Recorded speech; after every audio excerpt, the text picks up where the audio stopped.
कीरत कलित ललित सिय बेगी, कीरत कलित ललित सिय बेगी, आरत से गिरा मायन जी की, कीरत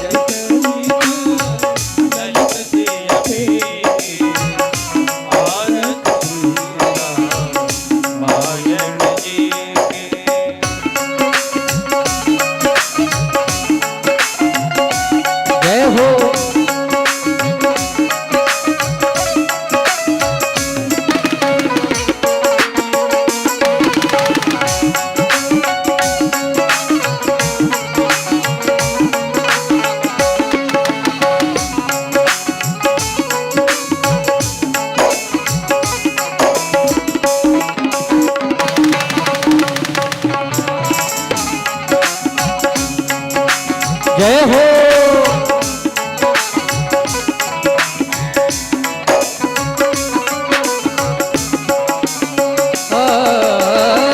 गावत ब्रह्मा दिक मुनि नारद, वाल्मीकि कवि ज्ञान विदारद,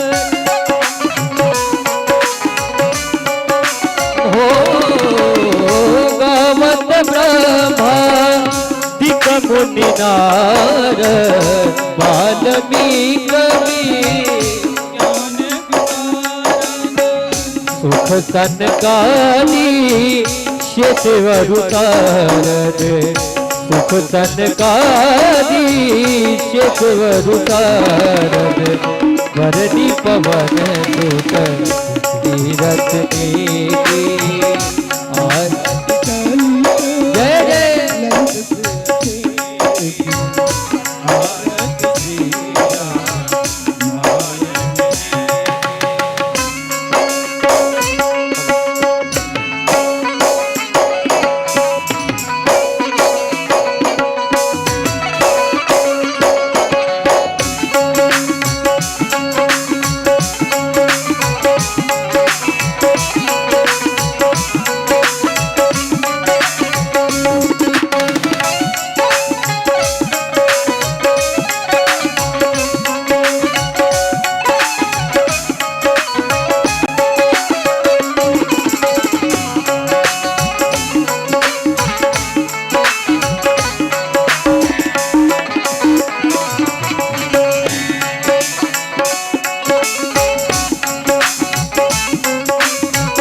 छबो शास्त्र तब ग्रंथन कोरथ,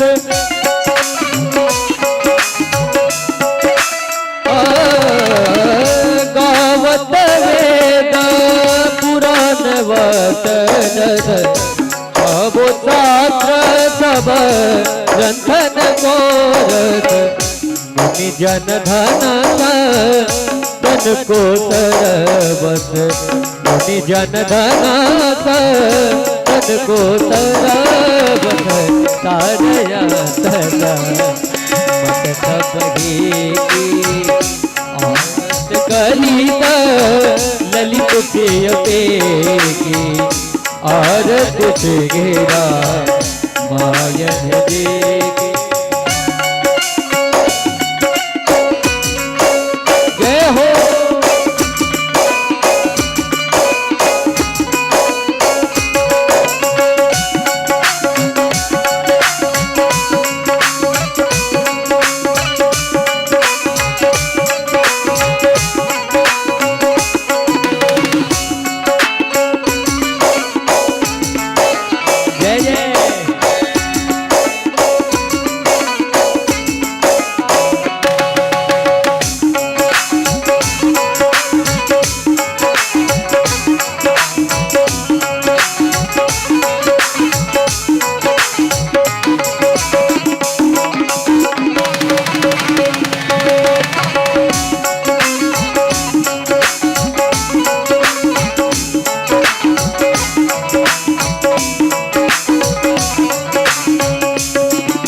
शंभु भवानी और भट्ट संभव मुनि विज्ञानी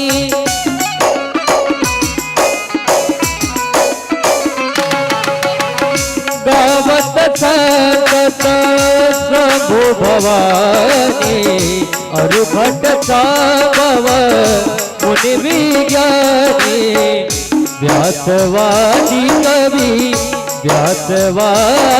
कवि बरज बखानी काग भूतों करुण की ज्ञानी तीरथ कलित ललित प्रिय पेटी आरत बेरा मायन जी के तीरथ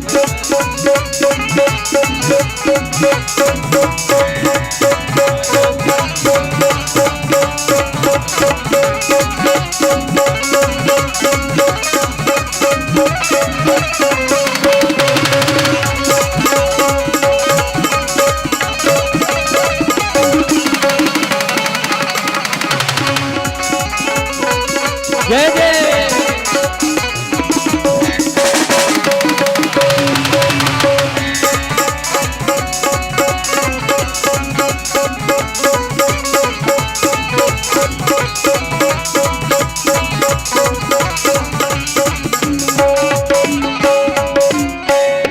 कलिमल हरन विषय रस के सुभग श्रृंगार मुक्त जुगते की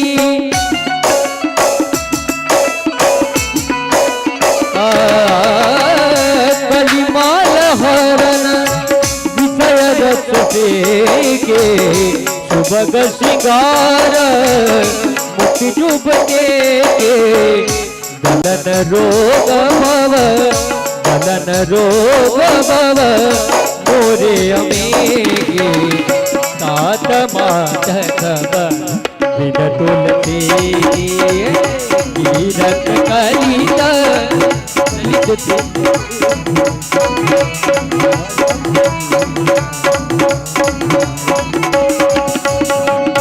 तीरथ कलित ललित प्रिय बेगे आरत बेरा मायन जी की आरत बेरा मायन जी के आरत बेरा मायन जी के आर्तिक्यं समर्पयामि जलेन शीतलीकरणम् आत्मादिवन्दनं देवादिवन्दनम् आरार्तिग्रहणम् मन्त्रपुष्पाञ्जलिम्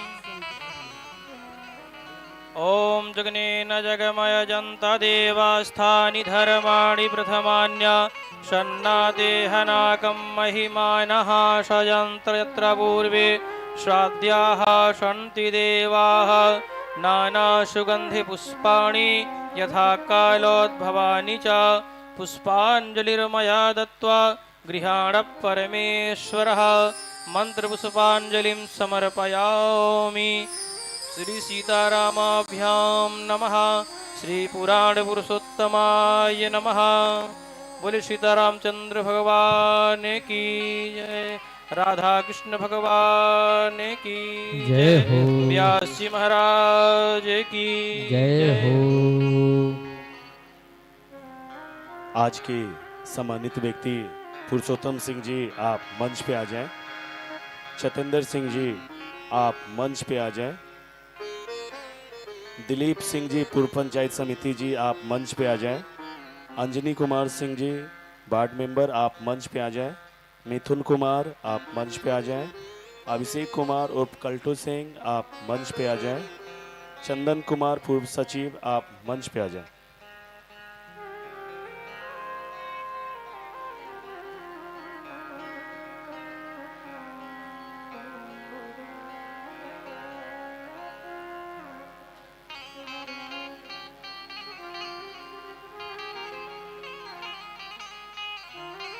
अंजनी कुमार सिंह जी अगर आप मेरी आवाज़ सुन रहे हैं तो कृपया कर मंच पे आ जाएं।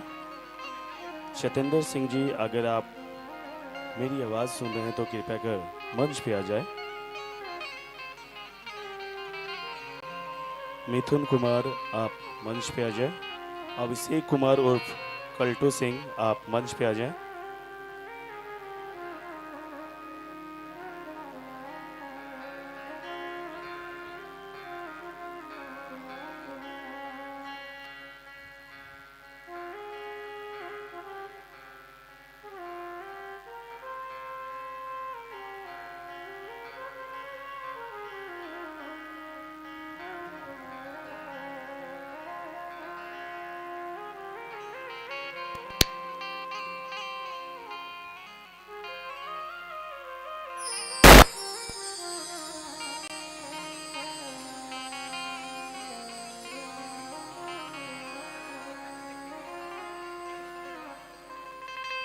हेलो, ये मोहन सिंह जी के पुत्र हुए दिलीप कुमार सिंह जी। मोहन सिंह हमारे दुर्गा पूजा समिति के पूर्व सचिव थे। ये त्रिवेणी सिंह थे, हमारे स्वर्गीय त्रिवेणी सिंह का पौत्र हुए जो दुर्गा पूजा समिति के अध्यक्ष थे। ये चंदन जी हैं जो पूर्व सचिव थे दुर्गा पूजा के। अब पुरुषोत्तम भैया से आग्रह करेंगे कि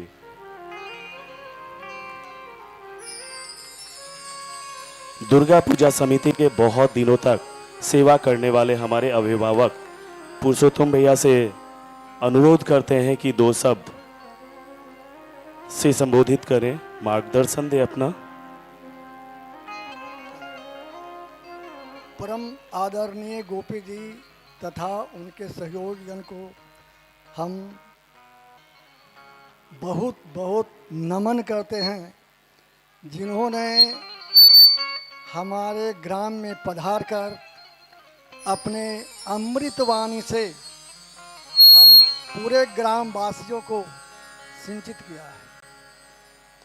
इसके बाद हम अध्यक्ष धर्मेंद्र कुमार, सचिव का नाम सुधाकर कुमार तथा समिति के हर सदस्य को बहुत बहुत बहुत बहुत धन्यवाद करते हैं, जिन्होंने अथक परिश्रम करके इस समारोह को सफल बनाने में योगदान दिया।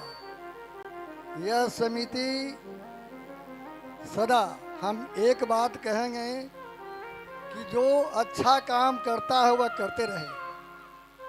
वह पीछे की बात न सोचे कौन उसको शिकायत करता है, कौन बड़ाई करता है।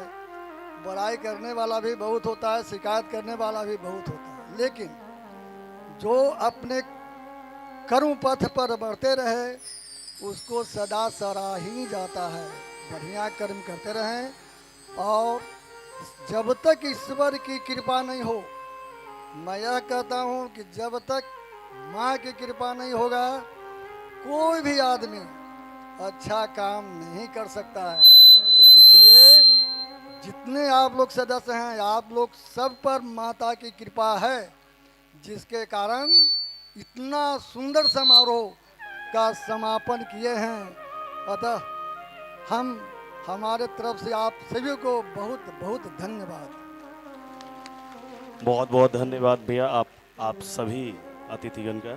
और हमने जो कल अनाउंस किया था कि जो 11,000 रुपया देकर पूजा में भाग ले सकते हैं, आज हमारे अजय भैया इन्होंने हमें 15,000 रुपया समिति को सहयोग प्रदान किए हैं। इनके लिए बहुत बहुत धन्यवाद भैया आपका।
श्री राम जय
श्री राम जय जय सिया राम श्री राम जय जय सिया राम जय जय सिया राम जय जय सिया राम जय जय सिया राम जय जय सिया राम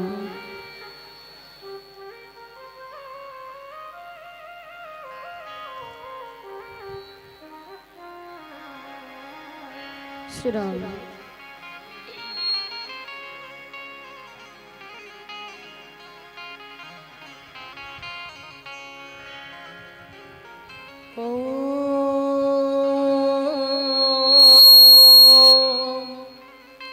स्वस्ति श्री गणेशाय नमः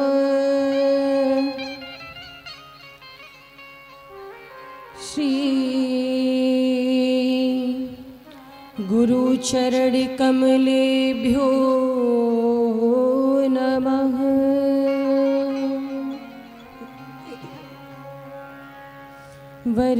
वरिणानामर्थ संघानां रसानां छन्दसामपि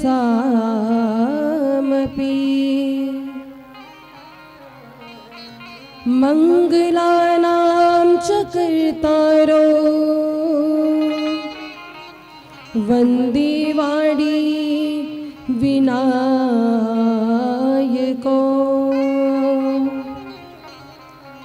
भवानी शंकरो वन्दे श्रद्धा विश्वास रूपिणो याभ्यां विना न पश्यन्ति सिद्धा स्वान्तस्थमीश्वरम्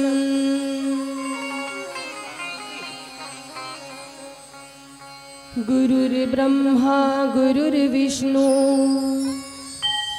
गुरुर्देवो महेश्वराय गुरुर्साक्षात् परं ब्रह्म तस्मै श्री गुरुवे नमः।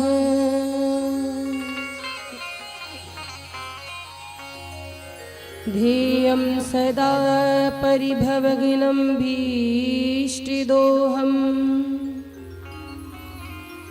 तीर्थास्पदं शिवविरञ्चिनुतं शरण्यं भक्त्या प्रियं प्रणतपालभवाब्धिपोतं वन्दे महापुरुष ते चरणारविन्दम्।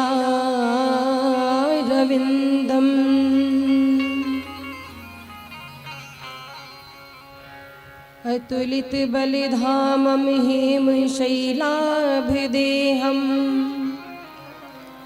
दनुजवन कृशानं ज्ञानिनामाग्रगण्यं सकलगुणनिधानं वानराणामधीशं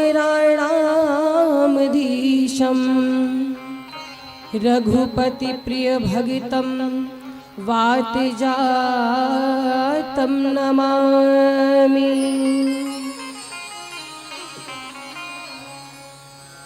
बोली राघवेंद्र सरकार की, बोली अयोध्या धाम की, बोलिए श्री रामचरितमानस भगवान की, दुर्गे मैया की।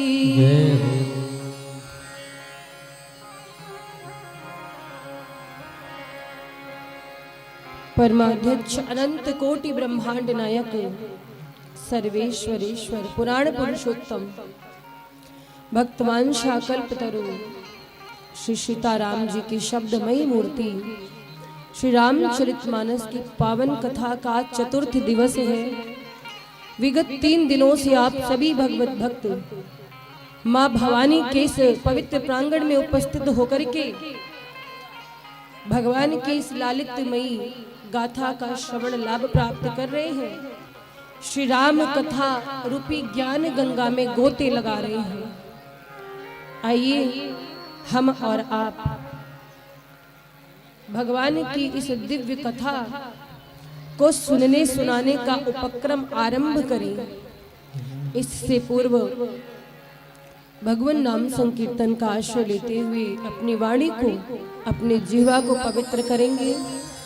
यहाँ पर उपस्थित हमारी श्रद्धामयी माताएं बहनें उन सभी को सादर जय सियाराम जो भगवान की दिव्य कथा को श्रवण कर रही हैं और बड़े आनंद के साथ में कथा को सुन करके अपने जीवन को धन्य बना रही हैं।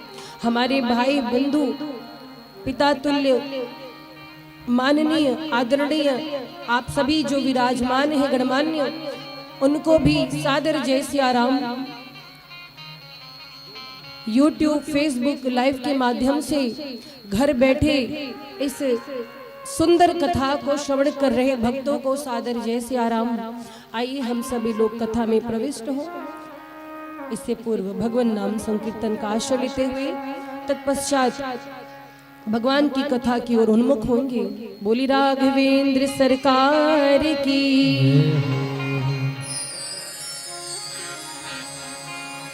हरे रामा राम राम हरे हरे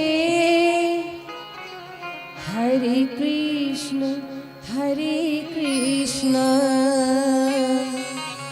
कृष्ण कृष्ण हरे हरे। ये भगवान का महामंत्र है।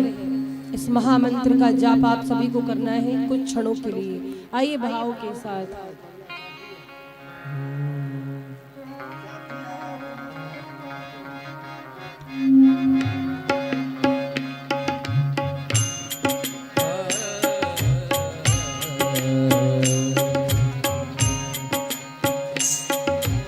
हरि बोल। हरि राम राम राम हरे हरे हरे कृष्ण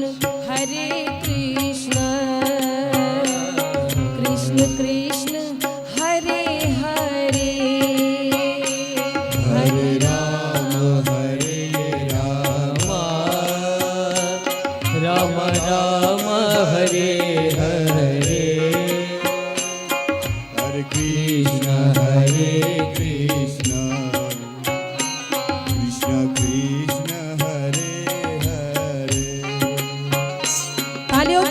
करते हुए भाव के साथ।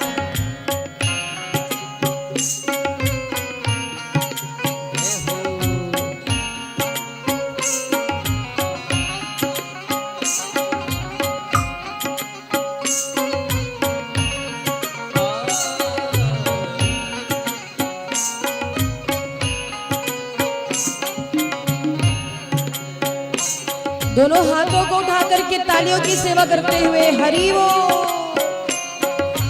बोलिए राघवेंद्र सरकार की।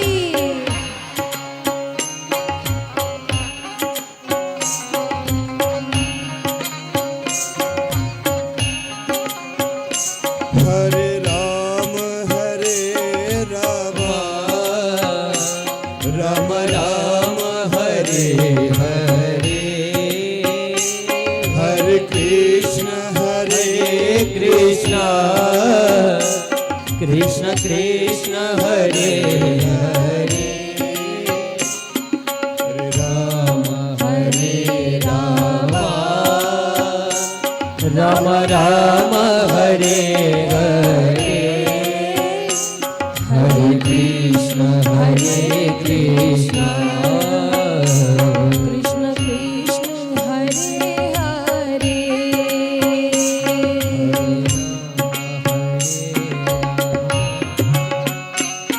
राम राम हरे हरे, हरे कृष्ण कृष्ण कृष्ण हरे हरे।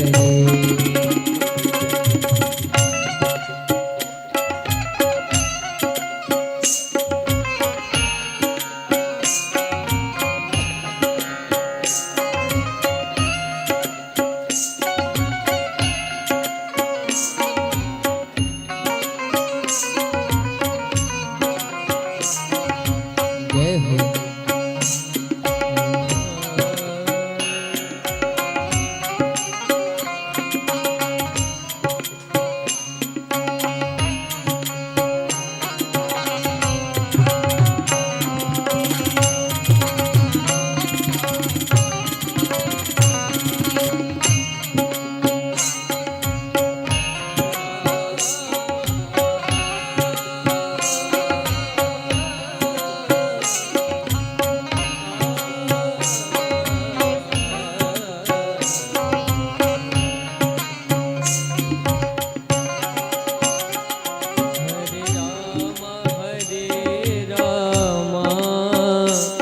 राम राम हरे हरे, हरे कृष्ण कृष्ण कृष्ण हरे हरे। ओ हरे राम राम राम हरे हरे, हरे कृष्ण कृष्ण कृष्ण हरे हरे। हरे राम राम राम हरे हरे, हरे कृष्ण कृष्ण कृष्ण हरे हरे। हरे राम राम राम हरे हरे, हरे कृष्ण कृष्ण कृष्ण हरे हरे। बोलो सभी हरे राम राम राम हरे हरे, हरे कृष्ण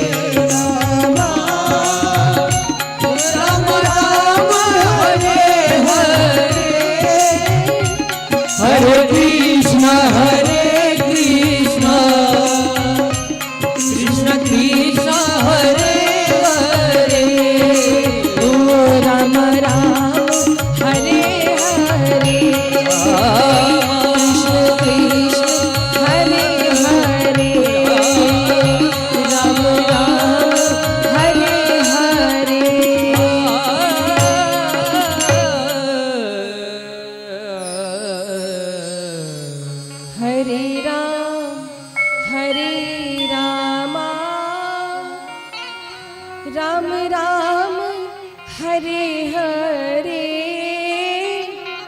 हरे कृष्ण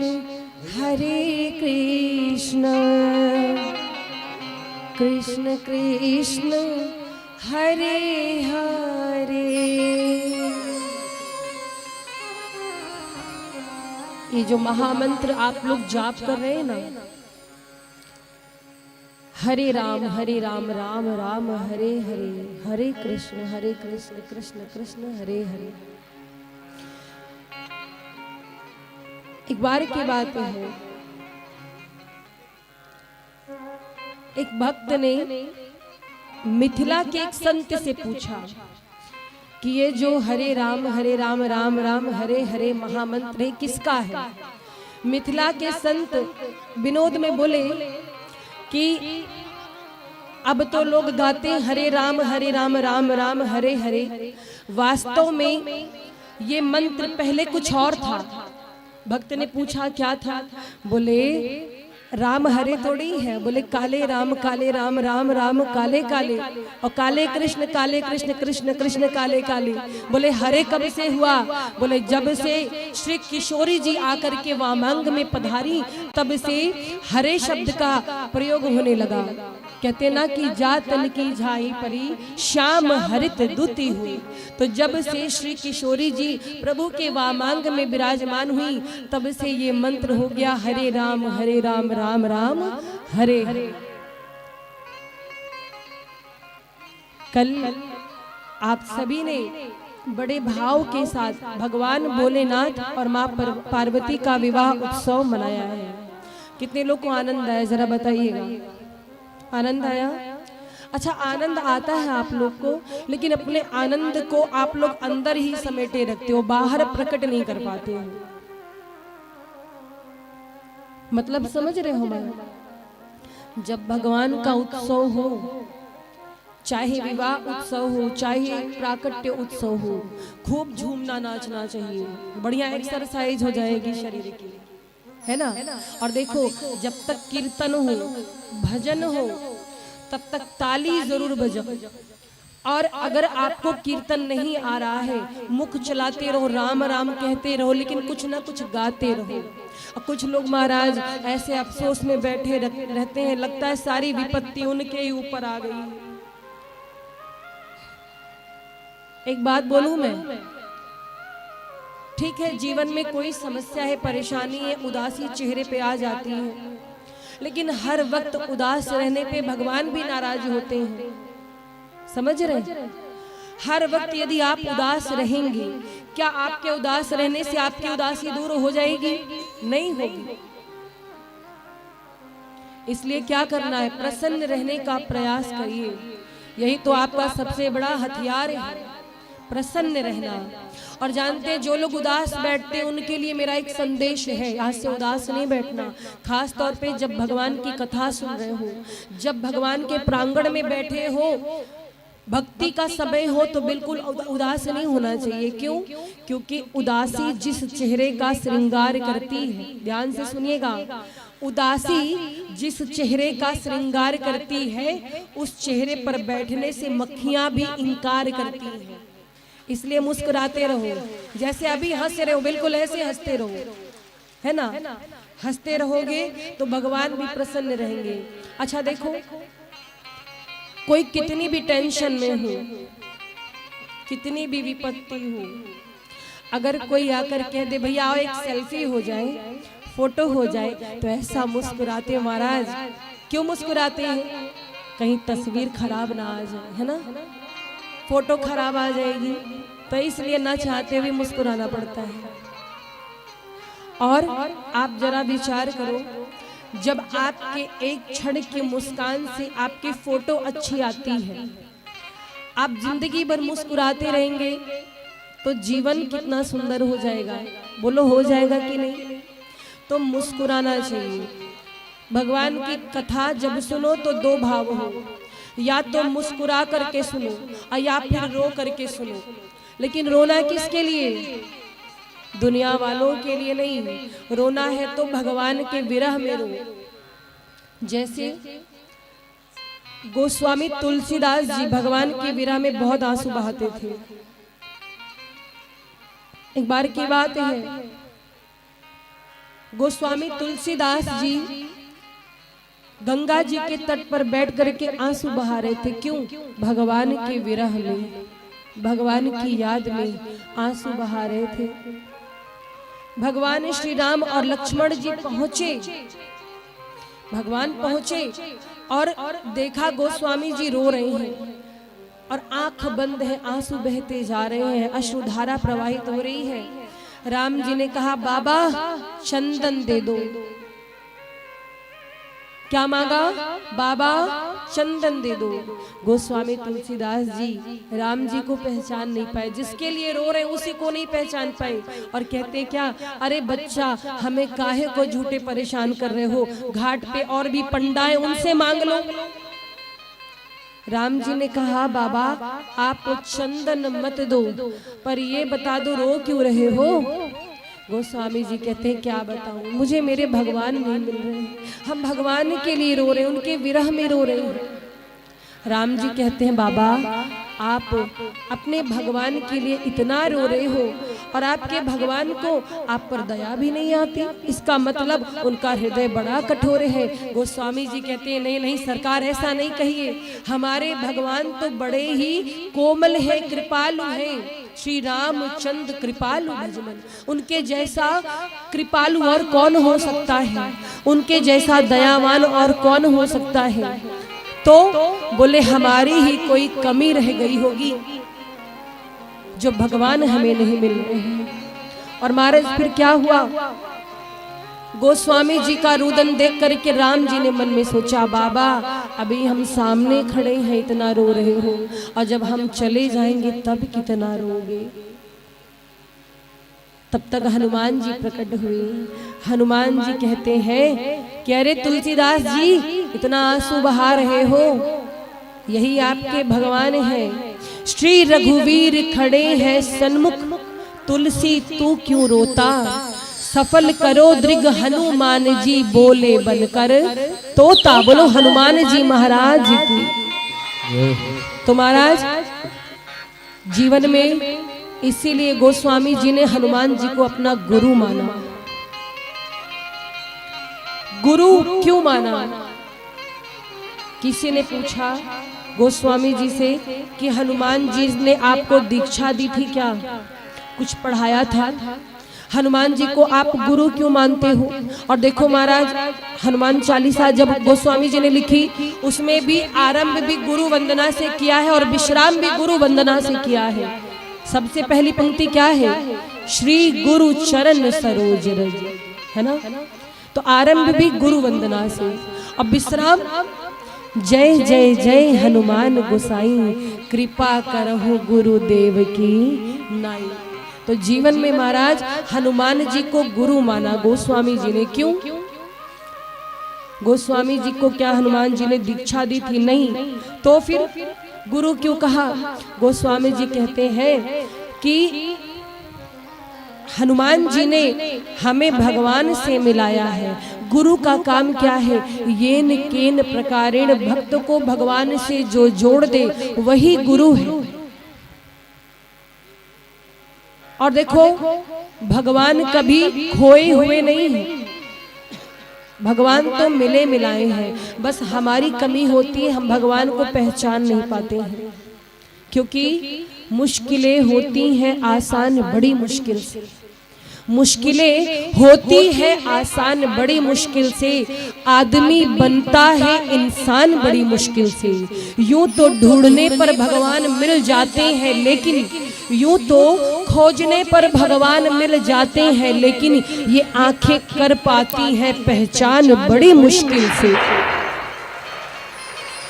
आप भगवान को कहाँ खोजते हो? मंदिर में, प्रतिमा में, है ना?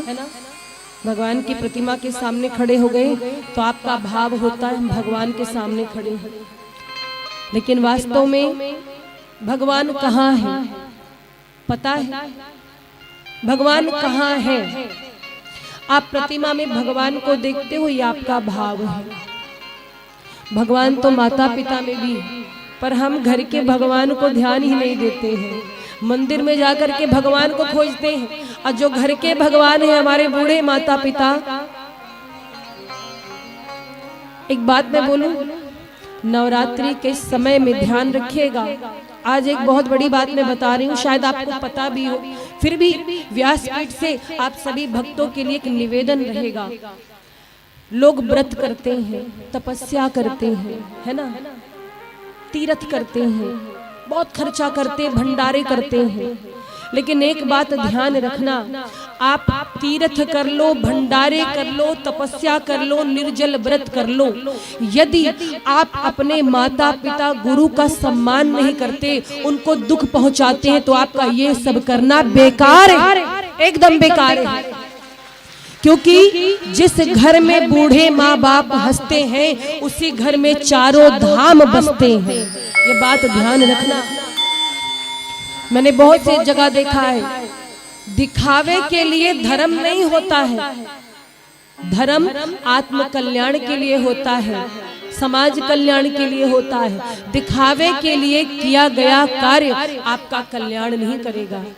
जैसे दिखावे के लिए आपने भंडारा कर दिया, और घर में जो आपके जन्मदाता हैं वो ही रोटी को तरस रहे हैं, तो आपका भंडारा करना सही है? बोलो। आप दूसरों के लिए हमेशा खड़े हो, पर अपने ही घर वालों की नहीं सुनते हो, अपने माता पिता को ही बोझ समझते हो, तो आपका ये सब कुछ करना बेकार है।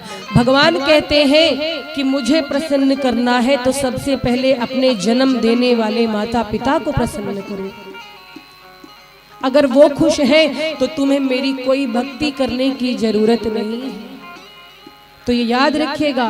देखिए कथा क्या है, कथा तो आपने पहले भी सुनी होगी, आगे भी सुनते रहेंगे, पर कथा हमारे जीवन में आ जाए और कथा को सुन करके हमारे जीवन में कुछ परिवर्तन हो जाए, यही कथा श्रवण का उद्देश्य है।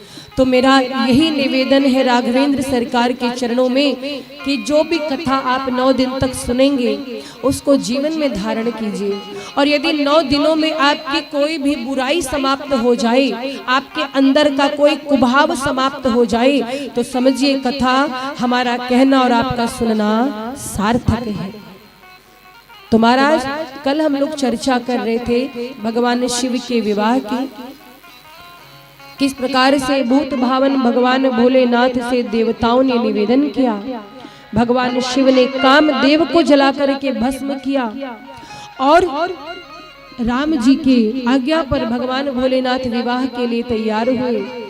भोलेनाथ की बारात गई हिमाचल नगरी, और बड़ा भव्य दिव्य विवाह हुआ। भोलेनाथ को जब मंडप में लाया गया तो उनसे एक प्रश्न किया गया। भाई नियम होता है, कोई दुल्हा हो तो उसको नाम गोत्र इत्यादि बताना पड़ता है संकल्प के लिए। यहाँ बड़े आनंद की बात है, सुनिएगा। भगवान भोलेनाथ से पंडित जी ने पूछा, भोलेनाथ जी की ओर से नारद जी थे और पार्वती मैया की ओर से भी एक ब्राह्मण देवता थे। तो जब संकल्प हुआ मंडप में, तो भोलेनाथ से पूछा गया अपना नाम बताइए। भोलेनाथ ने अपना नाम बताया। बोले पिता का नाम बताइए। भोलेनाथ कहते हैं नारद जी से कि हमारे कोई पिता है ही नहीं, किसका नाम बताइए। नारद जी कहते हैं देखो विवाह का नियम है, दुल्हा को पिता का नाम बताना पड़ता है, किसी का नाम बता दो। बोले किसका, ऐसे ही बता दे। बोले कह दो विष्णु जी, विष्णु जी हमारे पिता है। कहने से क्या होता है, भोलेनाथ नारद जी की बात मान गए, बोले विष्णु जी हमारे पिता है। महाराज फिर उधर के ब्राह्मण ने पूछा अब दादा का नाम बताइए। अब तो भोलेनाथ नारद जी से कहते ये कौन सी बात है, अब दादा कहाँ से खोज के लाए। बोले कह दो ब्रह्मा जी है। महाराज दादा का भी नाम बता दिया। अब पूछा पर दादा का नाम बताइए। भोलेनाथ कहते हैं हमारा विवाह हो रहा है कि यहाँ हमारा बायोडाटा लिया जा रहा है, हमारा इंटरव्यू लिया जा रहा है, हमारे कोई दादा नहीं है। तो बोले हमारे दादा हम खुद ही। प्रेम से बोले शंकर भगवान की। और महाराज सच में भगवान शिव तो अजन्मा है, और जो अजन्मा है भला उसके माता पिता कौन हो सकते हैं। और आपको एक बड़ी सुंदर बात बताएं, भोलेनाथ की गृहस्थी पूरे संसार में सर्वश्रेष्ठ गृहस्थी है। देखो भोलेनाथ के परिवार में जितने सदस्य हैं सब सत्संगी हैं, सब भगवान का भजन करते हैं। और देखो जितने लोग हैं उनके परिवार में सब पूजनीय है, सबका आदर होता है, सबकी पूजा होती है। भगवान भोलेनाथ की पूजा होती है, माँ भवानी की पूजा होती है। भोलेनाथ के पुत्र हैं गणेश जी, उनकी भी पूजा होती है। उनके पुत्र हैं कार्तिकेय जी, जिन्होंने तारकासुर का वध किया। कार्तिकेय जी की पूजा दक्षिण भारत में अधिक होती है। और कौन? भोलेनाथ के शीश पर गंगा जी विराजमान है, गंगा मैया की पूजा सभी करते हैं ना। और कौन? चंद्रमा विराजमान है, चंद्रमा को पूज करके हमारी माताएं करवा चौथ का व्रत करती हैं। तो महाराज इनके परिवार में सभी के सभी पूजनीय हैं और इसकी गृहस्थी सर्वश्रेष्ठ है। पूजनीय सभी क्यों हैं? क्योंकि भगवान भोलेनाथ सबको लेकर के समेट करके अपने पूरे परिवार को भजन में लगे रहते हैं। और महाराज जिस घर में भगवान का भजन होता है, भगवान के भजन में घर के सभी लोग सम्मिलित होते हैं, वो घर घर नहीं स्वर्ग होता है। जिस घर में सभी भगवान के भक्त हो, भजनानंदी हो। तो भगवान भोलेनाथ की गृहस्थी सर्वश्रेष्ठ है। गोस्वामी जी कहते हैं कि वेदों में जैसे विवाह की विधि बताई गई है, वैसे ही महामुनियों के द्वारा रीति से भगवान भोलेनाथ का विवाह हुआ है माँ भवानी के संग। भगवान भोलेनाथ माँ भवानी को विदा करा करके कैलाश पर लेकर आते हैं। माँ भवानी जब विदा होने लगी थी तो उनकी मैया मैना देवी ने एक ही शिक्षा दी थी, बेटी जा तो रही हो लेकिन ध्यान रखना, करहु सदा शंकर पद पूजा, नारी धर्म पति देव न दूजा। क्या कहा कि नारियों के लिए सबसे बड़ा धर्म है पति के चरणों की सेवा करना, उनकी आज्ञा मानना, उनको प्रसन्न करना। ऐसा कोई कार्य मत करना कि भोलेनाथ तुमसे दुखी हो। इससे पहले भी आपसे भूल हो चुकी है, अब वो गलती दोबारा मत करना।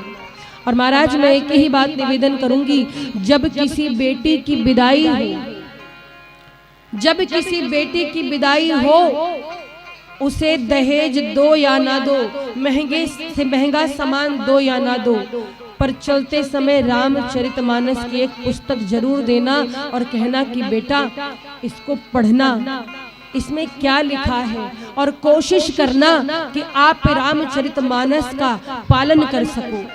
यदि जीवन में रामचरितमानस को ग्रहण कर लिया जाए, उसके संस्कारों को ग्रहण कर लिया जाए, तो घर सदैव सुखी रहता है, घर में कोई बाधा नहीं आती है, परिवार में प्रेम होता है, समर्पण होता है। ये रामचरितमानस की कथा जो है महाराज, ये तो अमृत के समान है, जीवन को सुंदर बनाने वाली है, मंगल करने वाली है। तो बेटियों को चलते समय रामचरितमानस की पुस्तक जरूर दीजिएगा और उनको एक शिक्षा और देना कि ससुराल में कैसे रहना है। नहीं तो आजकल के माँ बाप महाराज भड़काते हैं बेटियों को, इतना दहेज दे रहे हैं, काम करने की कोई जरूरत नहीं है, इतना पैसा लेके जा रही हो, नौकरानी बनोगी तुम। कभी भी बेटियों को ऐसी शिक्षा मत दो। और माताओं का कर्तव्य होता है कि बेटियों को शुरू से ही आप ऐसा बनाओ कि जीवन में कभी कोई समस्या भी आए, भले ही आप बहुत बड़े घर के हैं, लेकिन कभी कोई दिक्कत आ जाए, कोई समस्या आ जाए, तो आपकी बेटी संघर्ष कर सके, सामना कर सके, हर परिस्थिति में मुस्कुरा सके। ये कब होगा? जब आप अपनी बेटी को संस्कार देंगे। नहीं तो माँ बाप तो सिखाते रहते हैं, घर तोड़ने में माँ बाप का भी हाथ होता है, बुरा मत मानिएगा। आजकल बेटियों का घर बहुत जल्दी टूटता है, उसमें माँ बाप का भी हाथ होता है। क्यों? बेटी को संस्कार कभी दिया नहीं, कभी उसे भोजन बनाने नहीं दिया और यहीं से सिखा करके भेज दिया सास से थोड़ा सावधान रहना, ननद से बच करके रहना। अब पहले ही आपने विष भर दिया है दिमाग में, तो बेटी वही जाकर करेगी जो आपने सिखाया है। बेटियों को शुरू से रोक टोक करिए। मैं ये नहीं कह रही को बेटियों को पढ़ाइए लिखाइए मत, स्वतंत्रता दीजिए, लेकिन उतनी ही जितने में आपकी मर्यादा समाप्त ना हो, आपकी मर्यादा बनी रहे, आपके घर का मान सम्मान बना रहे। और महाराज बात जब बेटियों की हो रही है तो मैं एक बात यहाँ पर बैठी बहनों से करना चाहूंगी। आजकल बच्चियां पढ़ लिख रही हैं, अच्छी बात है, हर क्षेत्र में आगे बढ़ रही हैं। हमारे देश की बेटियां वो काम कर रही हैं जो कोई नहीं कर सका है। महाराज बेटियां तो चांद पे भी जा रही हैं, एरोप्लेन भी उड़ा रही हैं, देश चला सकती हैं, बहुत अच्छी बात है। लेकिन बेटियों को संस्कार आप जरूर दो, उनकी स्वतंत्रता तो होनी चाहिए, पर अनुशासन साथ में जरूर होना चाहिए। यदि अनुशासन नहीं है तो बेटियां बिगड़ भी जाती हैं। जैसा कि आजकल आप लोग सोशल मीडिया का जमाना है, देख रहे होंगे क्या बेटियां आजकल वीडियोस बनाती हैं, डांस करती हैं, नृत्य करती हैं। अच्छी बात है, आप में कला है, करिए, लेकिन उसको सलीके से प्रस्तुत करिए। आजकल बेटियां छोटे छोटे कपड़े पहन करके वीडियो बनाती हैं और माँ बाप रोकते हैं तो कहती हैं ये तो फैशन है। महाराज ऐसा नहीं है। बेटी का गहना क्या है? माँ बाप का सम्मान, उसका संस्कार। और जो बच्चियां ऐसा करती हैं, मैं एक ही बात कहना चाहूंगी उनसे, जो छोटे छोटे कपड़े पहनती हैं या फिर पाश्चात्य सभ्यता को देख करके उससे प्रभावित होती हैं कि हम भी ऐसे कपड़े पहनेंगे तो हम बड़े अच्छे लगेंगे। ऐसा नहीं महाराज। अगर कोई कहे कि आप बहुत छोटे छोटे कपड़े पहनेंगी, ऐसे आलतू फालतू कपड़े पहन के आप अच्छे लगेंगे, तो बिल्कुल नहीं। ऐसे में क्या होता है, देखने वाले देखेंगे, हो सकता है आपके मुंह पे आपकी बड़ाई करें, पर पीठ पीछे माँ बाप के संस्कारों को गाली पड़ती है। इसकी माँ ने यही सिखाया है, इसके बाप ने यही सिखाया है, तो कभी भी ऐसा नहीं करना चाहिए। और मैं एक ही बात कहूंगी कि तना हो सर पे जब छप्पर तो सावन क्या बिगाड़ेगा। तना हो सर पे जब छप्पर तो सावन क्या बिगाड़ेगा। दुपट्टा हो बदन पर तो दुशासन क्या बिगाड़ेगा। और बहनों तुम्हें सौगंध है खींची हुई इस लक्ष्मण रेखा की, बहनों तुम्हें सौगंध है खींची हुई इस लक्ष्मण रेखा की, ये मर्यादा की रेखा पार मत करना तो रावण क्या बिगाड़ेगा। आप हर क्षेत्र में आगे जाओ, पर माँ बाप का मान सम्मान बना रही, ऐसा काम करो। और ये बात यदि आपने जीवन में उतार लिया तो मुझे लगेगा कि चलो हमारी बहनों ने इसे स्वीकार किया, उतारा, हमें भी अच्छा लगेगा, आपको भी अच्छा लगेगा, समाज को अच्छा लगेगा, हमारी सनातन संस्कृति को अच्छा लगेगा। तो महाराज बेटियों को अच्छा संस्कार दें। आज मैना मैया ने पार्वती जी को बहुत सुंदर उपदेश दिया कि बेटा पार्वती, अब शिव जी के चरणों को छोड़ कर के कहीं मत जाना, उनकी सदा पूजा करना, उनके चरणों की सेवा करना। करहूं सदा शंकर पद पूजा, यही नारियों का धर्म है। और महाराज भगवान भोलेनाथ माँ पार्वती को कैलाश पर लेकर के आए, बड़े सम्मान के साथ में, भाव के साथ में। कुछ दिन बाद कार्तिकेय जी का जन्म हुआ। कार्तिकेय जी ने तारकासुर का वध किया, संसार को निर्भय किया। एक दिन की बात है, भगवान भोलेनाथ बड़ी प्रसन्न मुद्रा में बैठे हुए थे। कामदेव के शत्रु भोलेनाथ बड़े ही प्रसन्न मुद्रा में बैठे हुए थे। और माँ भवानी ने देखा कि आज भोलेनाथ बड़े प्रसन्न हैं। और माँ भवानी भगवान भोलेनाथ के पास गई। बैठे सोह कामरी पुकैसे, बैठे सोह कामरी पुकैसे, धरे शरीर शांत रासु जैसे, शरीर शांत रासु जैसे,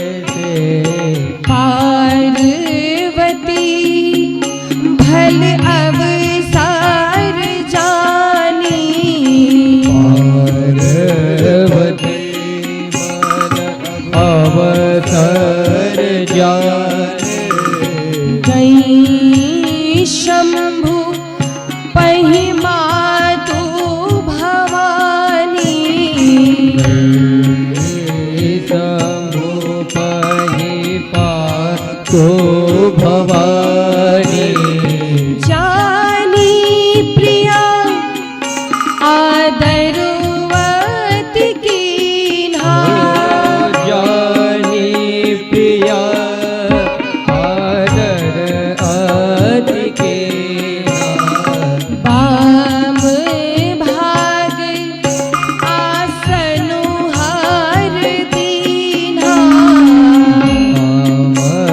भाग आसनु हर देना बाम भाग आसन हर दीन्हा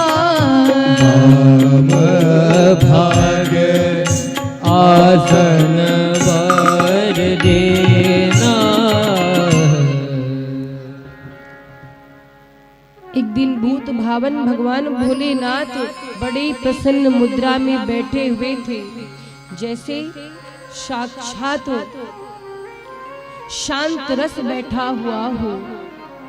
महाराज सुंदर अवसर जान करके माँ भवानी भगवान भोलेनाथ के पास गई, उन्हें प्रणाम किया और जैसे ही मैया ने प्रणाम किया, आज भगवान भोलेनाथ ने पार्वती जी को बैठने के लिए आसन दिया। और कहाँ दिया?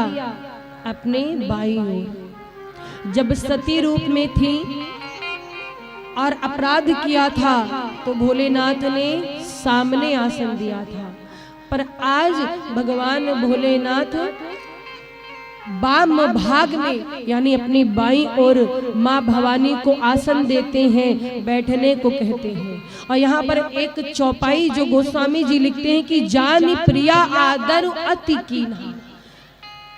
देखो यहाँ गोस्वामी जी कह रहे हैं कि अपनी प्रिया जान करके भोलेनाथ ने माँ पार्वती का बहुत आदर किया। अच्छा, आदर किया चलो कोई बात नहीं, यहाँ लिखा है आदर अति कीन्हा। अति मतलब बहुत ज्यादा। जब कोई चीज बहुत ज्यादा होती है तो उसे कहते अति। तो यहाँ पर एक संशय आता है कि भोलेनाथ है पति, माँ भवानी है पत्नी, पत्नी पति का आदर करती है। आज भोलेनाथ अपनी पत्नी का आदर कर रहे हैं, वो भी थोड़ा नहीं बहुत कर रहे हैं। क्यों? आदर कौन किसका करता है? छोटा बड़े का करता है ना? बड़ा छोटे का आदर नहीं करता, बड़ा छोटे से स्नेह करता है। लेकिन आज भगवान भोलेनाथ है बड़े और वो माँ भवानी का आदर करे, वो भी थोड़ा नहीं बहुत आदर कर रहे हैं। कारण क्या हो सकता है? इतना आदर क्यों दे रहे हैं मैया? एक जगह और चौपाई आती है, प्रसंग आता है कि दशरथ जी के पास जब विश्वामित्र जी आए थे राम जी और लक्ष्मण जी को मांगने के लिए, तो दशरथ जी ने बड़े आदर से अपने दोनों पुत्रों को राम जी और लक्ष्मण जी को बुलाया था। वहां पर भी गोस्वामी जी ने अति का प्रयोग किया, अति आदर दो तने बुलाए। अब बताओ, पिता अपने बेटे का आदर कर रहा है, कारण क्या है? बड़ा छोटे का आदर कर रहा है। क्या ऐसा हो सकता है? महाराज कथा कहती है, वैसे तो नियम है कि छोटा बड़े का आदर करे, लेकिन बड़ा भी छोटे का आदर कर सकता है। कब? जब छोटा कोई बहुत बड़ा काम करने वाला हो, समाज कल्याण के लिए, जगत कल्याण के लिए कोई बहुत बड़ा काम करने जा रहा हो या काम करके वापस आया हो, तब यहाँ पर बड़ा भी अपने छोटे का आदर कर सकता है। तो मान लो दशरथ जी ने राम जी और लक्ष्मण जी का आदर किया था, वो जान गए थे कि राक्षसों का वध करेंगे, मुनि के यज्ञ की रक्षा करेंगे, तब आदर किया। पर भोलेनाथ माँ भवानी का आदर क्यों कर रहे हैं? माँ भवानी कौन सा बहुत बड़ा काम करने वाली है? बहुत बड़ा काम कौन सा हो सकता है? भगवान भोलेनाथ भी जानते हैं कि आज माँ पार्वती जो है उनके मन में जिज्ञासा है। जब सती रूप में थी तो श्री राम जी के प्रति उनके मन में संशय था, शंका थी, पर आज शंका नहीं है, आज जिज्ञासा है। और जब जिज्ञासा होती है महाराज तो उत्कंठा भी होती है। माँ पार्वती के मन में उत्कंठा है राम जी की कथा को सुनने की, और भगवान भोलेनाथ जानते हैं कि आज मेरी अर्धांगिनी मुझसे राम जी की कथा पूछेंगी और जब ये कथा मेरे मुख से निकलेगी तो केवल इससे पार्वती का कल्याण नहीं होगा, सारे संसार का कल्याण होगा, पूरे जगत का कल्याण होगा। और इसीलिए भगवान भोलेनाथ ने आज मैया का बहुत आदर किया। जान प्रिया आदर अति कीन्हा। तो महाराज माँ भवानी समीप में आई, भगवान भोलेनाथ ने बड़े भाव से उन्हें बैठाया और महाराज भवानी मैया कहती हैं कि हे प्रभु, इससे पहले मुझसे गलती हो चुकी है, लेकिन अब मेरा प्रयास है कि मुझसे वो अपराध ना हो। आज मैं सच में सच्चे हृदय से आपसे राम जी की कथा पूछती हूँ। राम जी कौन है ये मेरी जिज्ञासा है, मैं जानना चाहती हूँ। और हाथ जोड़ करके निवेदन करके माँ भवानी भगवान भोलेनाथ से कहती हैं कि मुझको राम जी के विषय में बताइए, राम जी कौन है, राम जी ने क्या जीवन में किया। अब माँ भवानी एक एक करके राम जी के चरित्र को सुनना चाहती हैं। क्या कहती हैं? अति आरती पूछो सूर्य राया, आरती पूछहु सूर्य राया, रघुपति कथा कहूँ करि दाया, रघुपति कथा कहहु करि दाया, प्रथम सुकारन कहहि बिचारी, सुकारन कहहु बिचारी, निर्गुण ब्रह्म सगुण वपुधारी, निर्गुण ब्रह्म सगुण वपुधारी, पुनि प्रभु कहूँ राम अवतारा, मुनि प्रभु कहहु राम अवतारा, बाल चरित पुनि कहूँ दारा, बाल चरित पुनि कहहु दारा, कहूँ जथा जानकी बिबाई, जथा जानकी विवाही, राज तजा सो दूषण काई, आज तजा तो दूषण काजी।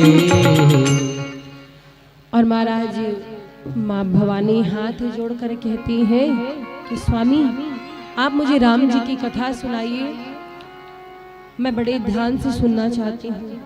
इससे पहले कथा में मन नहीं लगा था, इतना बड़ा अपराध हो गया, लेकिन इस बार ध्यान से कथा सुनूंगी, बिल्कुल एकाग्र चित्त होकर के मुझे एक एक करके राम जी की कथा सुनाइए।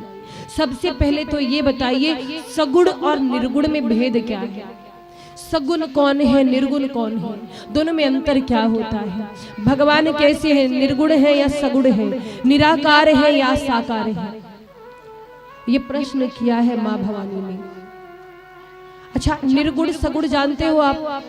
निर्गुण निराकार जिसका कोई आकार ना हो, और साकार जो आकार रूप हो।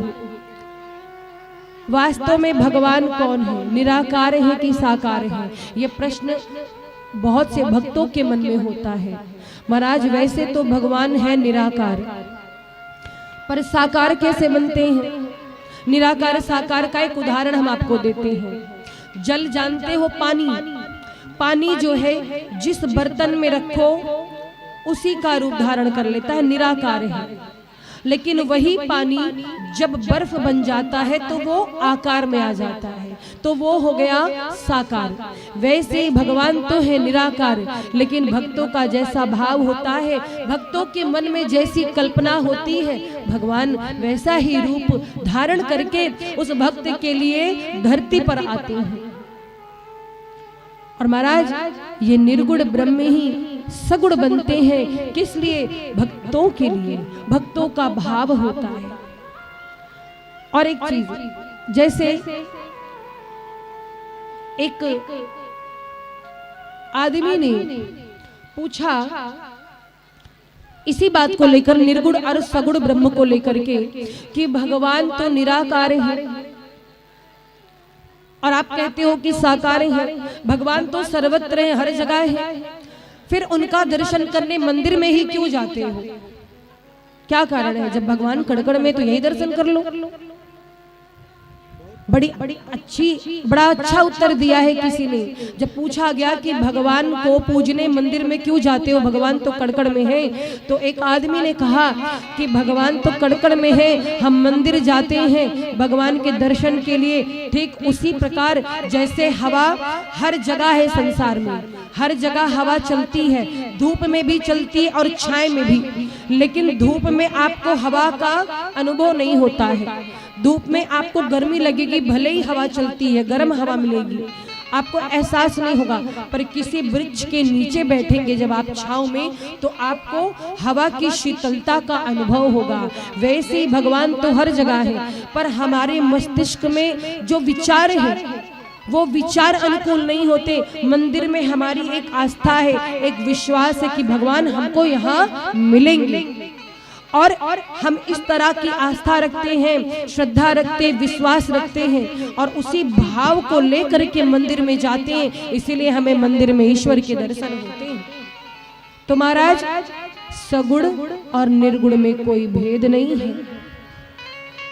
माँ भवानी ने प्रश्न किया भोलेनाथ से, सगुण और निर्गुण के विषय में बताइए, और प्रभु भगवान राम जी का अवतार कैसे हुआ मुझे बताइएगा। बालपन में उन्होंने कौन कौन से चरित्र किए जरूर बताइएगा, और ये भी बताइएगा कि जानकी जी के साथ में उनका विवाह कैसे हुआ, उन्होंने अपना राज क्यों त्याग दिया, वन में जाकर के कौन कौन सी लीला की, और किस प्रकार से भगवान राम ने युद्ध में रावण का वध किया। एक एक कथा सुनाइएगा। और सरकार, जो कुछ मैं ना पूछ पाई हूँ, जो प्रसंग मैंने आपसे ना पूछा हो, कुछ छूट गया हो, वो भी अपने तरफ से आप मुझे बताइएगा। तो महाराज भगवान भोलेनाथ बड़े खुश हो गए, प्रसन्न हो गए, क्योंकि आज मैया ने जगत कल्याण के लिए भोलेनाथ के सामने अपना भाव प्रकट किया। और देखिए, जैसे ही भोलेनाथ से एक एक चरित्र मैया पूछने लगी, भोलेनाथ के मन में, मस्तिष्क में वो सारा चरित्र चलने लगा। भगवान भोलेनाथ दर्शन करने लगे, और महाराज जैसे ही दर्शन करने लगे, एक एक भगवान की लीला उनके आंखों के आगे नाचने लगी है। और महाराज भगवान भोलेनाथ भगवान राम के बाल स्वरूप की वंदना करते हैं। बंदौ बाल रूप सोई रामू, सब विधि सुलभ जपत जिसु नामू। और महाराज अब भोले बाबा कथा सुनाने वाले हैं, तो अब जाकर के मंगलाचरण किया है, क्योंकि कथा सुनाने से पहले मंगलाचरण किया जाता है, ध्यान करना चाहिए। तो अभी तक भोले बाबा ने मंगलाचरण नहीं किया, अब माँ भवानी ने जब पूछा है तब मंगलाचरण कर रहे हैं। और यहाँ पर गोस्वामी जी ने मंगलाचरण लिखा।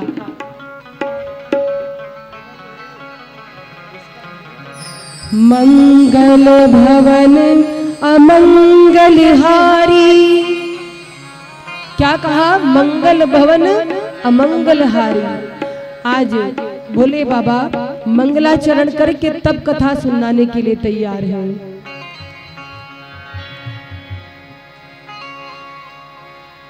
मंगल भवन अमंगल हारी, मंगल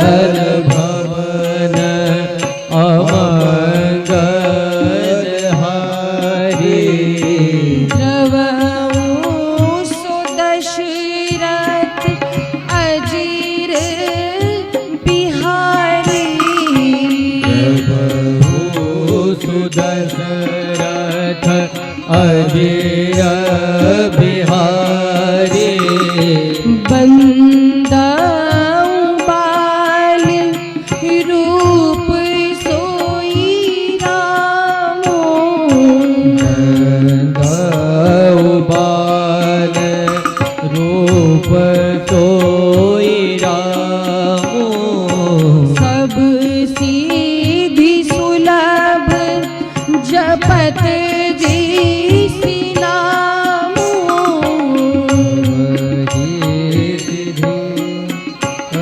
सुलभ जपत जिसु नामो। और बाबा मैया की प्रशंसा करने लगे, मंगलाचरण किया, भगवान को प्रणाम किया और क्या कहते हैं कि हे गिरिराज कुमारी तुम धन्य हो, प्रशंसा कर रहे हैं। धन्य धन्य गिरिराज कुमारी धन्य गिरिराज कुमारी तुम समान नहीं कोई उपकारी,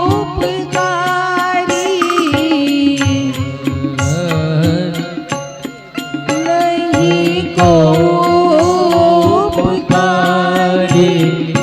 पूछे रघुपति कथा प्रसंगा, पूछे रघुपति कथा प्रसंग सकलो लोक जग पावनी गंगा, सकल लोक जग पावन गंगा सकल लोक जग पावनी गंगा।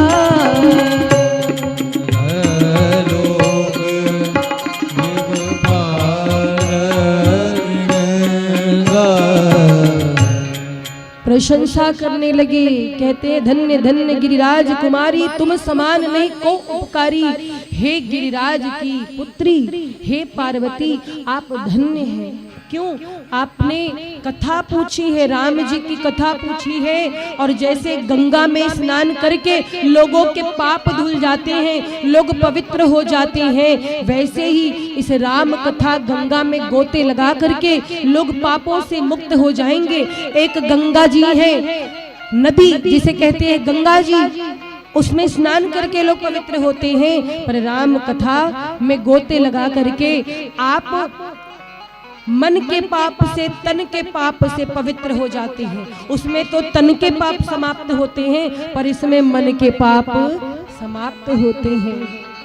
तो महाराज भगवान भोलेनाथ बड़ी प्रशंसा करते हैं, और जैसे ही प्रशंसा की माँ भवानी मुस्कुराने लगी। और गोस्वामी जी ने एक बड़ी सुंदर बात लिखी है कि जीवन में हर किसी को एक बार तो कम से कम भगवान की कथा सुनना चाहिए। उससे ज्यादा अवसर मिले तो सुनो, पर कम से कम एक बार तो सुनो, क्योंकि जिन हरि कथा सुनी नहीं काना, जिन्होंने अपने कान से कभी भगवान की कथा नहीं सुनी है, उनके कान कैसे होते हैं मालूम है? श्रवण रंध्र अहि भवन समाना। ये बात हमने कह रहे, गोस्वामी जी लिखते हैं कि उनके कान सांप के बिल के समान है। जिन कानों में भगवान का नाम नहीं गया हो, भगवान की कथा नहीं गई हो। तो अब आप लोग बड़े प्रसन्न हो जाओ, क्योंकि आप उस श्रेणी में नहीं हो, आप तो भक्तों की श्रेणी में हो। आपने तो कथा सुन ली, अपना जीवन धन्य बना लिया। महाराज ये राम जी की कथा ऐसी है, मेरे प्रभु की कथा ही कल्याण करने वाली, राम जी की कथा मंगल करने वाली है, कल्याण करने वाली है। भगवान भोलेनाथ माँ पार्वती को समझाते हैं, कहते हैं सगुण और अगुण में कोई भेद नहीं है, निर्गुण और सगुण एक ही है। भगवान भक्तों के भाव में निर्गुण से सगुण रूप धारण करते हैं। और महाराज भगवान भोलेनाथ जब कथा सुनाने लगे मैया को राम जी की, तो उस समय क्या हुआ, भगवान भोलेनाथ के आंखों में आंसू आ गए। जैसे राम जी के चरित्र का वर्णन करने लगे, नेत्रों से झरझर झरझर आंसू बहने लगे, शरीर पुलकित हो गया। और भगवान ने स्वयं इस बात को कहा है, यही मेरे भक्त की पहचान है। क्या? मम गुण गावत पुलक शरीरा, मेरा गुणगान कहते या सुनते आंखों में यदि आंसू आ जाए, शरीर पुलकित हो जाए, ये मेरे भक्त की पहचान है। कभी कभी ऐसा होता है, आप कथा सुनते हैं, कथा सुनते सुनते आप उसमें इतना खो जाते हैं, इतना डूब जाते कि आंखों से आंसू बहने लगते हैं, है ना? आंसू बहने लगते हैं कथा को सुन करके भाव में। तो समझो अगर आपके साथ ऐसा होता है तो आप भगवान के भक्त हैं। ये भगवान के भक्तों की पहचान है। शरीर जब रोमांचित हो जाए, पुलकित हो जाए, तो समझो आप भगवान के भक्त हैं। और महाराज भगवान भोलेनाथ राम जी के अवतार की कथा सुनाते हैं, जो माँ भवानी ने पूछा राम जी का अवतार क्यों हुआ। सबसे पहले तो ये समझ लो कि अवतार का अर्थ क्या है। अवतार किसे कहते हैं? अवतार तब होता है जब भगवान अपनी स्थिति से नीचे उतरते हैं। और हाँ, अवतार केवल भगवान का होता है, हम लोग का जन्म होता है। समझ रहे? हम लोग का अवतार नहीं होता, हम मनुष्य हैं, हमारा जन्म होता है, पर भगवान का अवतार होता है। क्योंकि भगवान किसी विशेष कार्य से धरती पर आते हैं, जगत कल्याण के लिए, इसलिए उनका अवतार होता है। वो अपनी स्थिति में, मूल स्थिति में परिवर्तन करते हैं। जिस स्थान पर है उस स्थान से नीचे उतरते हैं, इसलिए भगवान का अवतार होता है। तो महाराज भगवान के अवतार का रहस्य बता रहे हैं। कहते राम जन्म के हेतु अनेका, राम जी का जन्म धरती पर क्यों हुआ? बोले कई कारण है, एक कारण हो तो बताए, बहुत सारे कारण हैं। और हाँ, उसमें भी राम जन्म के हेतु अनेका, परम विचित्र एक ते का, बहुत सारे कारण है और सब एक से बढ़कर एक हैं। तो मैया कहती है हमें बताइए कि राम जी धरती पर आए, कारण क्या था? तो महाराज कितने कारण बताए? 4-5 कारण बताए हैं। एक कारण तो ये था कि नारद जी ने शाप दे दिया था। किसको? भगवान को। शिव जी कहते हैं कि देवी एक बार तो नारद जी ने शाप दे दिया था भगवान को, इसीलिए भगवान का अवतार हुआ। माँ भवानी कहती है हे प्रभु, ये कैसे हो सकता है? नारद जी तो भगवान के भक्त हैं, है ना? नारद जी भगवान के भक्त हैं, जो भगवान का भजन करता है वो भगवान को शाप क्यों देगा? और महाराज इस संदर्भ में कथा सुनाई है किसकी? नारद जी के मोह की। एक बार की बात है, नारद जी को बड़ा अभिमान हो गया था। वो तपस्या कर रहे थे, कामदेव उनकी तपस्या में बाधा डालने आए। और बाधा डालने आए तो क्या हुआ? नारद जी अपने स्थिति से विचलित नहीं हुए, कामदेव हार करके लौट आए। तब से नारद जी को घमंड हो गया, मेरे जैसा धरती पर कोई नहीं है, मैंने काम को जीत लिया है, काम पर विजय प्राप्त कर ली है, कामदेव भी मेरा कुछ नहीं कर सका। और महाराज यही बड़बड़ाते हुए तीनों लोक में घूमने लगे नारद जी। अहंकार हो गया।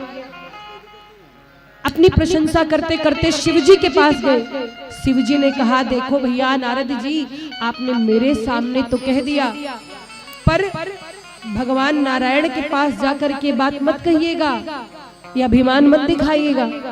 शिव जी ने समझाया, नारद जी को समझ नहीं आया। गए बैकुंठ में, भगवान बैठे, कहने लगे कि प्रभु हमने तो काम पर विजय प्राप्त कर ली है, कोई है मेरे जैसा दुनिया में? भगवान समझ गए कि नारद जी के हृदय में अभिमान का जो बीज है वो अंकुरित हो चुका है। ये कोई बड़ा सा वृक्ष बन जाए उससे पहले इसे फेंक करके, उखाड़ करके फेंकना पड़ेगा। और भगवान ने एक लीला रची, अपनी माया से एक नगरी का निर्माण किया। बहुत सुंदर पुरी का निर्माण किया। और महाराज उस नगरी में वो सब भगवान की माया से बनी थी, वास्तव में नहीं थी। केवल नारद जी के अभिमान को समाप्त करने के लिए भगवान ने ऐसा किया। बहुत सुंदर नगरी बनाई और उस नगरी में एक बड़ी सुंदर कन्या थी जिसका नाम था विश्व मोहिनी। विश्व मोहिनी बहुत सुंदर थी और उस नगरी के जो राजा हैं शील निधि, उनकी बेटी थी और उनकी बेटी का स्वयंवर हो रहा था। नारद जी जा रहे थे, रास्ते में इतनी सुंदर नगरी देखी, बोले हाँ ये तो स्वर्ग से भी ज्यादा सुंदर है, अमरावती से भी सुंदर है, क्यों ना चल कर देखे। अंदर गए तो पता चला कि नगर के राजा है शील निधि, उनकी बेटी विश्व मोहिनी। राजा शील निधि ने नारद जी को देखा, बुलाकर बड़ा सम्मान किया। अपनी बेटी विश्व मोहिनी को बुलाया और कहा बेटा ये महात्मा जी हैं नारद जी, इनको प्रणाम करो। विश्व मोहिनी जो सामने आई नारद जी के, नारद जी ने देखा इतनी सुंदर थी विश्व मोहिनी की नारद जी देखते रह गए। अब भगवान की माया से हो रहा है ये सब। राजा शील निधि कहते हैं कि नारद जी आशीर्वाद दीजिए, मेरी बेटी का स्वयंवर होना है, इसे बढ़िया वर मिले। नारद जी अभी जो थोड़ी देर पहले काम विजय की बात कर रहे थे, भगवान की ऐसी माया हुई, भगवान की माया में पड़ गए कि अब विश्व मोहिनी से विवाह करने का मन करने लगा। सोचा कि इतनी सुंदर कन्या है, हाथ से निकल जाएगी, पर कैसे करूं? विवाह करने के लिए अब समय नहीं बचा है। इसका तो स्वयंवर है, एक से एक बड़े राजा आएंगे और ये खुद इतनी सुंदर है तो सुंदर वर खोजेगी। हाँ बड़ी सुंदर कन्या मैंने देखी प्रभु, हाथ से निकल जाएगी, जल्दी से हमको अपना रूप दे दो। एक तरफ तो भगवान का चेहरा मांगा और दूसरी तरफ क्या मांगा है? दूसरी तरफ कह रहे हैं नारद जी कि हे प्रभु जिस चीज में मेरा भला हो, जिसमें मेरा कल्याण हो वही करना। कहते हैं जहि विधि नाथ होई हित मोरा, करहूं सो बेग दास मैं तोरा। हे प्रभु जिसमें मेरा कल्याण हो वही करिए। अब भगवान भी कहते हैं कि नारद जी चिंता ना करो, आपका भला जिसमें है मैं वही करूंगा। भगवान भी यहाँ गूढ़वाड़ी बोले। भगवान ने एक भी बार ये नहीं कहा कि मैं आपको अपना चेहरा उधार दे रहा हूँ। भगवान कहते हैं कि जेहि विधि होई ही परम हित, नारद सुनहु तुम्हार, सोई हम करब न आन कछु, बचन न मृषा हमार। और महाराज नारद जी को लगा कि भगवान मुझको अपना रूप दे रहे हैं, इसीलिए कहा गया है जौनपुरी, इसीलिए कहा गया है कि ये जीवन जो है बड़ा संभल करके यहाँ पर कदम रखना चाहिए। ये जो जीवन है इसमें बहुत संभल करके, बहुत सोच करके कदम रखना चाहिए, क्योंकि आपके अंदर अगर अहंकार आ गया, अगर आप में घमंड आ गया तो वो घमंड टूटने में समय नहीं लगेगा। लोग पैसों पे घमंड करते हैं, कोई सुंदरता पर घमंड करता है, कोई अपने परिवार पे घमंड करता है, पर अभिमान बहुत दिन किसी का नहीं रहता है। इसीलिए कहा गया है अरे मन संभल संभल पग धरी, अरे मन संभल संभल पग धरी, अरे मन संभल संभल पग धरी, मन संभल संभल पग धरी। दौलत शोहरत कुटुंब कबीला, दौलत शोहरत कुटुंब कबीला, दौलत शोहरत कुटुंब कबीला, दौलत शोहरत कुटुंब कबीला।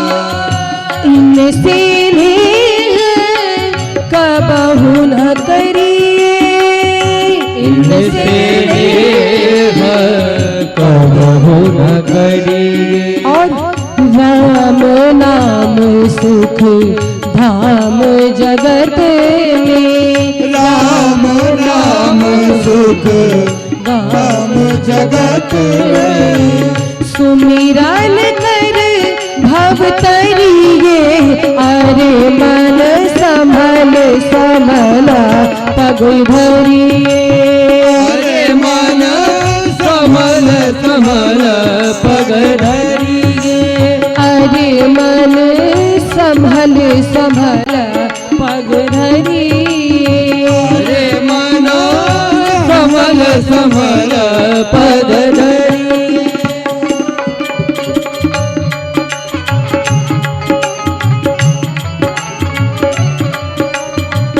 बोली राघवेंद्र सरकार की जय हो।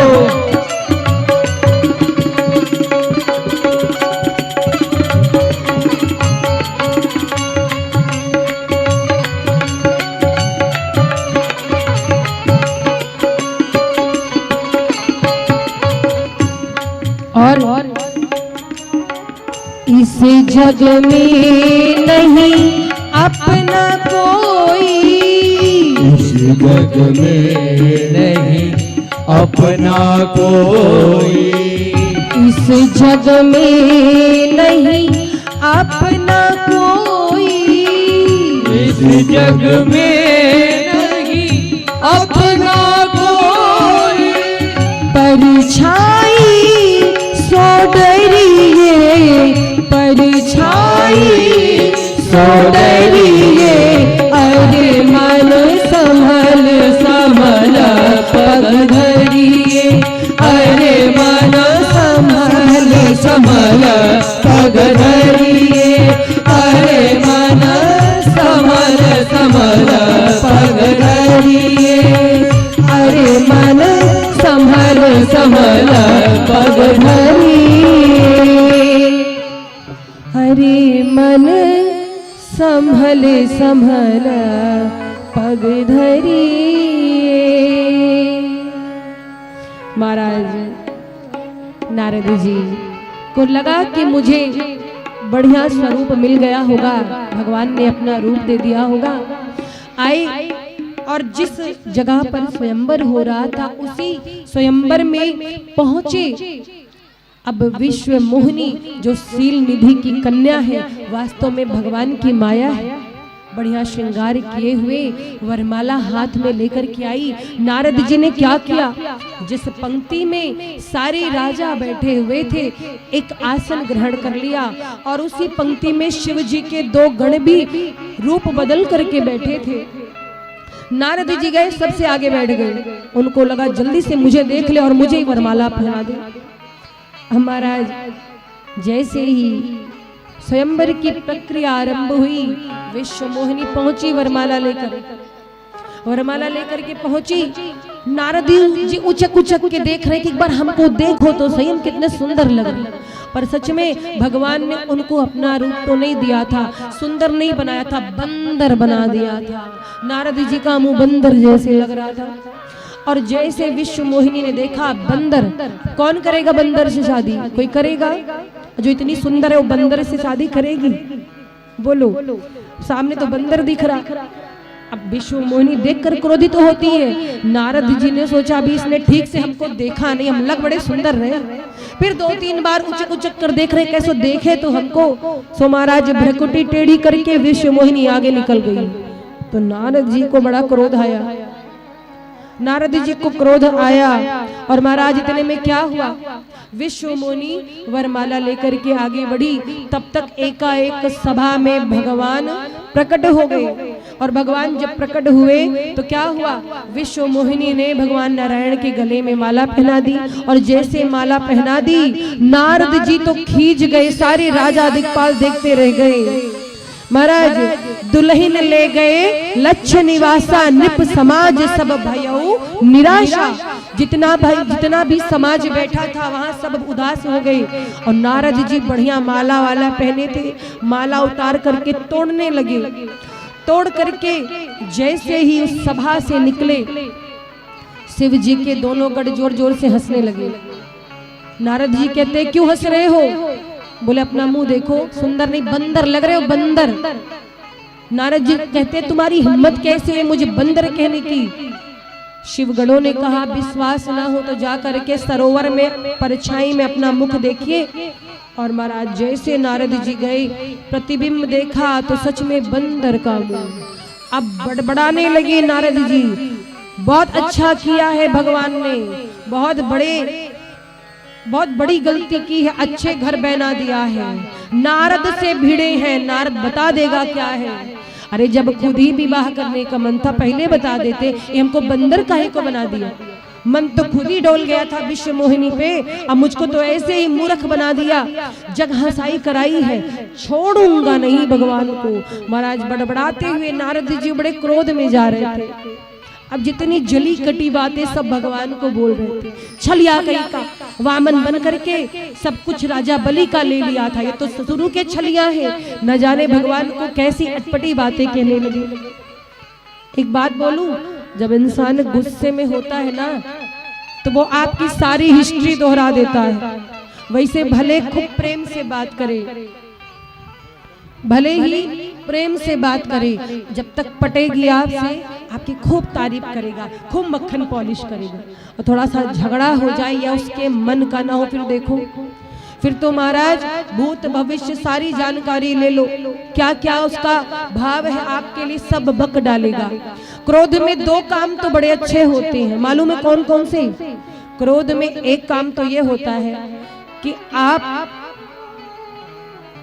आपका क्या क्या अगला जानता है और क्या आपके लिए सोचता है, वो गुस्से में सब कह डालता है। ये पता चल जाता है किसके दिल में कितना बैर है हमारे लिए। और दूसरा बोलूं मैं, आप लोग नाराज नहीं होंगे। दूसरा ये होता है कि अभी माताओं से कह दो कि कहीं घूमने जाना है, महीना भर लग जाएगा, बैग पैक नहीं हो पाता है। ये भी रख लो, वो भी रख लो, ये भी रख लो, क्या क्या ले चलूं। और महाराज कहीं पति से झगड़ा हो गया, 2 मिनट में मायके के लिए बैग पैक हो जाता है। क्रोध में ये काम तुरंत होता है कि नहीं होता बोलो। अब नाराज नहीं होना, सच बोलेंगे आप। अभी सच्ची में माताओं को कह दो कहीं जाना है, इतने सारे कपड़े रख देंगे, अलमारी घूम घूम कर देखेंगे, ये वाला ले जाऊं अच्छा है, कौन सा ले जाऊं।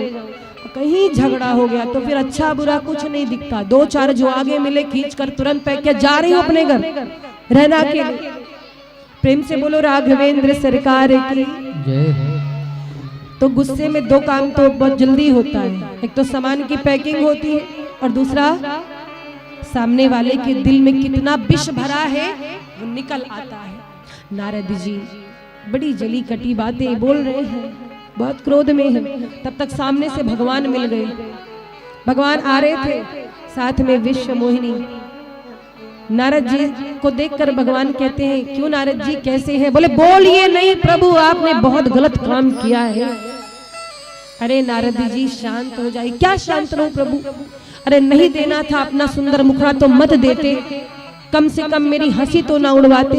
4 लोग मेरी हंसी उड़ा रहे हैं। अच्छा आपने किया है, आपने बहुत बड़ी गलती की है, मेरे साथ आपको ऐसा नहीं करना था। अब नारद जी क्रोध में शाप दे दिए। बोले प्रभु एक बात बोलूं, आज आपने मुझे विश्व मोहिनी के विरह में रुलाया है, मैं आपको शाप देता हूं, एक दिन आप भी नारी के विरह में ऐसे रोएंगे, आप भी तड़पेंगे। और हाँ, मुझे बंदर का मुख दिया था तो बंदर ही आपकी सहायता करेंगे। जिन बानरों का मुख देखकर मेरी उपेक्षा करवाई, ये बानर ही आपके सहयोगी होंगे। राम जी ने भगवान नारायण ने नारद जी के शाप को शिरोधार्य कर लिया। और शाप शिरोधार्य करने के बाद क्या हुआ? भगवान ने अपनी माया हटाई। जैसे माया हटाई विश्व मोहिनी अदृश्य। नारद जी कहते हैं कहाँ गई? भगवान बोले कौन? बोले विश्व मोहिनी। भगवान कहते कोई नहीं थी। अरे वो तो मेरी माया थी नारद जी, मैंने तो आपके अभिमान को समाप्त करने के लिए एक लीला रची थी। नारद जी गिड़गिड़ाने लगे पैरों में, प्रभु हमको क्षमा कर दीजिए, क्रोध में मैंने क्या क्या आपको कह दिया, मैंने शाप दे दिया। भगवान कहते हैं नारद जी, अब आपके मुख से जो वचन निकले हैं वो झूठे नहीं हो सकते, मैं आपके शाप को शिरोधार्य करता हूँ। तो इस प्रकार से भगवान की माया से मोहित होकर के नारद जी का जो अभिमान था वो समाप्त हुआ है और नारद जी ने शाप दिया। महाराज कहा जाता है ना कि भगवान की माया से कोई बच नहीं पाया है, और भगवान की माया से बचना है तो भगवान की शरण ग्रहण करनी पड़ेगी। क्यों? सारे जग को सारे जग को रही न जाए, हाँ न जाए हरी माया जादूगरनी। सारे जग को रही न जाए, न जाए हरी माया जादूगरनी। सारे जग को रही न जाए, हाँ न जाए हरी माया जादूगरनी। सारे जग को रही न जाए, हो न जाए हरी माया जादू नगरी। हरी माया जादूगरनी, हरी माया जादूगरनी। माया जादूगरनी, हरि माया जादूगरनी। सारे जग को सारे जग को सारे जग को रही न जाए, हाँ न जाए हरी माया जादूगरनी। सारे जग को रही न जाए, हो न जाए हरी माया जादू। तालियों की सेवा करते हुए सभी हाथों को उठा करके जय जय।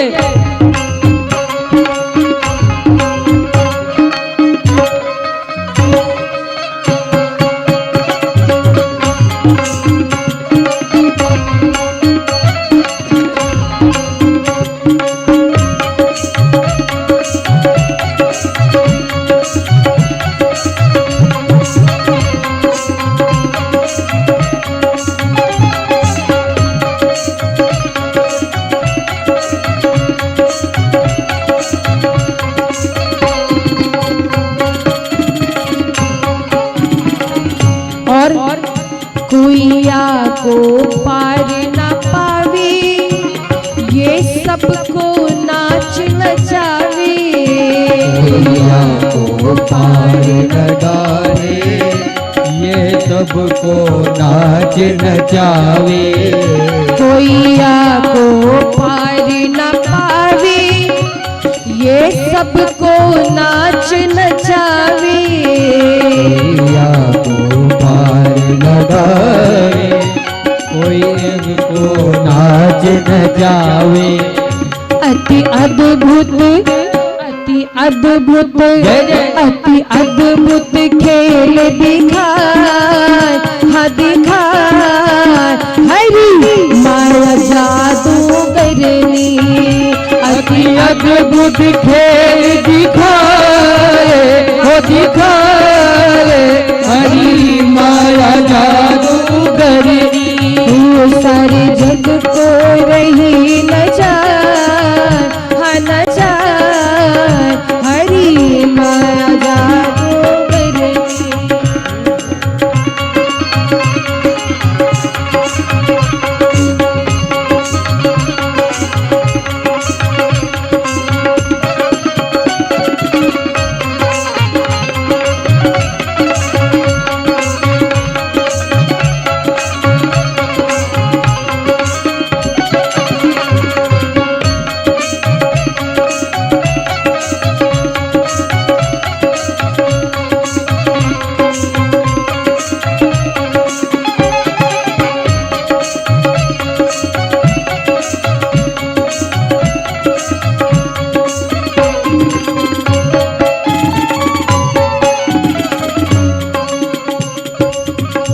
संदेश हमें मिलता है। इस प्रसंग से भगवान की माया से बचना है तो एक उपाय है, माया में से यह हटा दो और हर जगह माँ को देखो तो भगवान की माया से बच जाओगे। इसीलिए कहा गया है जो राम नाम नित बोले निर्भय धरती पर डोले। राम नाम नित बोले निर्भय धरती पर डोले। जो राम नाम नित बोले निर्भय धरती पर डोले। राम नाम नित बोले निर्भय धरती पर डोले। बचने को बचने को यही उपाय, हाँ उपाय हरि माया जादू करने।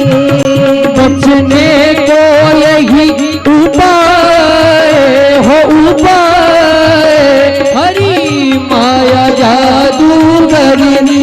ओ सारे जग को रही न जाए, हाँ न जाए हरि माया जादू करनी।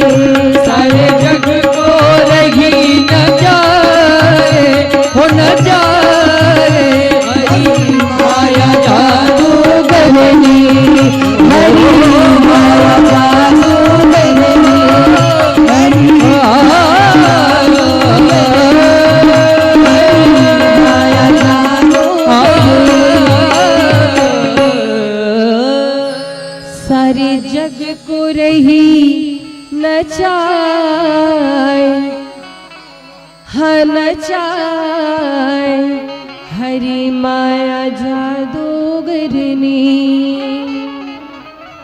भगवान की माया से बचना है, बस राम नाम का सहारा लीजिए। नारद जी ने भगवान से क्या मांगा था? जेहि विधिनाथ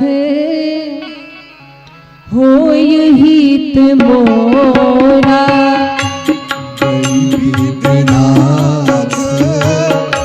होय हित मोरा। करहु सो बेगी दास मैं तोरा। करहु सो बेगी दास मैं तोरा। जेहि विधिनाथ होय हित मोरा। जेहि विधिनाथ होय हित मोरा। करहु सो बेगी दास मैं तोरा। करहु सो बेगी दास मैं तोरा। कभी भी भगवान से कुछ मांगना तो यही मांगना, जेहि विधिनाथ होय हित मोरा। करहु सो बेग दास मैं तोरा। क्यों? क्योंकि ध्यान देना, जो हमें अच्छा लगता है हम भगवान से उसे मांगते हैं।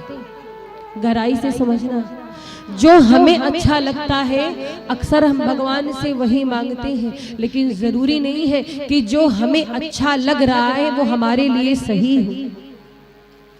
तो भगवान से कहना कि प्रभु हमें कुछ अच्छा लगे ना लगे, आप हमको वो देना जो हमारे लिए सही होगा।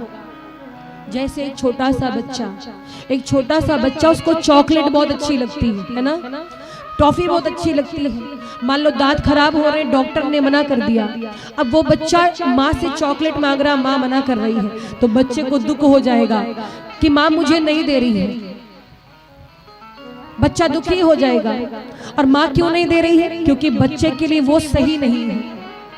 ऐसे ही भगवान हमारे जीवन में वही करते हैं जो हमारे लिए सही हो। पर हमें क्या लगता है, भगवान ने तो हमें दुख दे दिया, जब हमारे मन का नहीं होता है ना तो हम बड़े दुखी हो जाते हैं। कभी कभी ऐसा होता है, बहुत से लोग बहुत कुछ मांगते, नहीं मिलता तो यकीन मान लो, हो सकता है वो आपको अच्छा जरूर लग रहा हो पर आपके लिए सही नहीं रहा हो। इसीलिए भगवान रास्ते बदल देते हैं। भगवान कहते हैं बेटा जो तुझे अच्छा लग रहा है वो मैं तुझे नहीं दूंगा, मैं तुझे वो दूंगा जो तेरे लिए अच्छा होगा।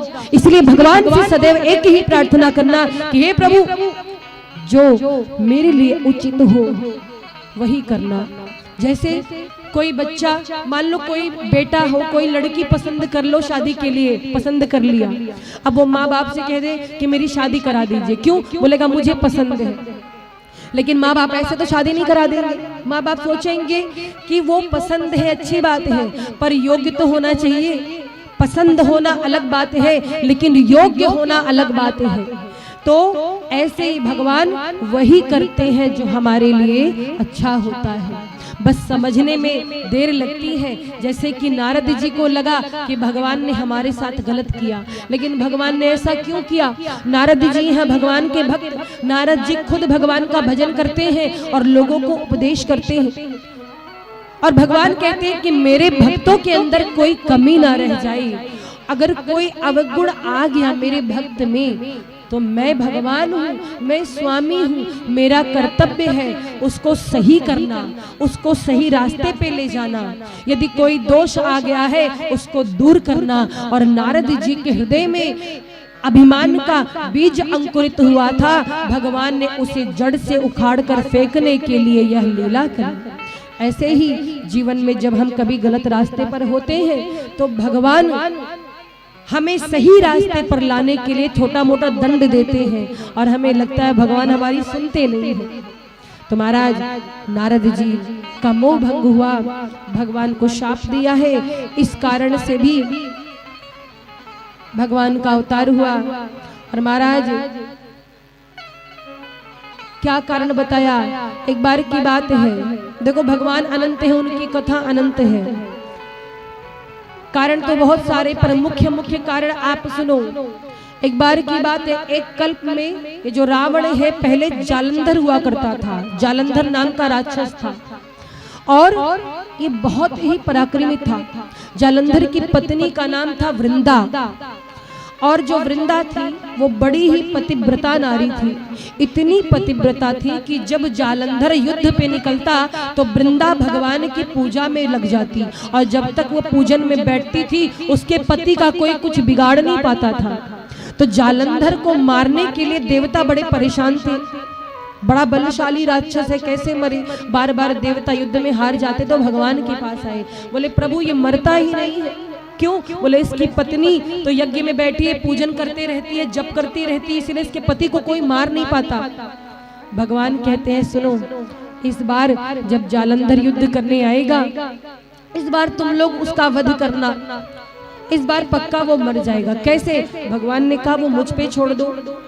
अब देखो वृंदा है पतिव्रता नारी और पतिव्रता नारी का तप ऐसा होता है कि जब तक वो तप पर बैठी है उसके पति का कोई कुछ नहीं बिगाड़ सकता। भगवान ने एक लीला रची। जैसे ही जालंधर बढ़िया सुसज्जित होकर के युद्ध के लिए गया देवताओं से, इधर भगवान ने क्या किया?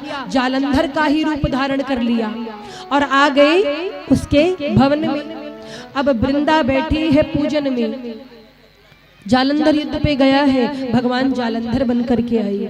पीछे से आवाज लगाई देवी, वृंदा को लगा मेरे पति युद्ध जीत करके आ गए। सो वृंदा तुरंत पूजन छोड़ करके उठ गई और जैसे पूजन छोड़ करके उठी उधर देवताओं ने जालंधर का शीश काट दिया और वो शीश आकर के गिरा वृंदा के घर के आंगन में। जैसे ही शीश गिरा वृंदा सब समझ गई। वृंदा कहती है कि आप कौन हैं? आपने मेरे साथ छल क्यों किया? मेरे पति को मारने के लिए आपने ये छल किया। मैं एक पतिव्रता नारी हूँ, मैं आपको शाप दूंगी, आप पत्थर के हो जाओ। आपने बहुत गलत काम किया है, मेरे पति का वध किया है। हिम्मत नहीं थी सामने से मारने की तो छल से मार दिया।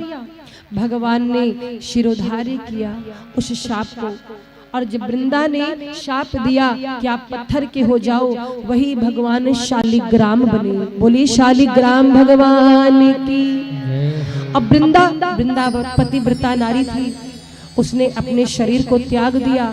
उसकी शरीर की जो राख थी वो मिट्टी में मिल गई, धरती में, और कुछ दिन बाद उसी शरीर की राख से तुलसी का बिरवा निकला। तो यही है वृंदा जी। और महाराज इसीलिए शालिग्राम और वृंदा जी का विवाह होता है।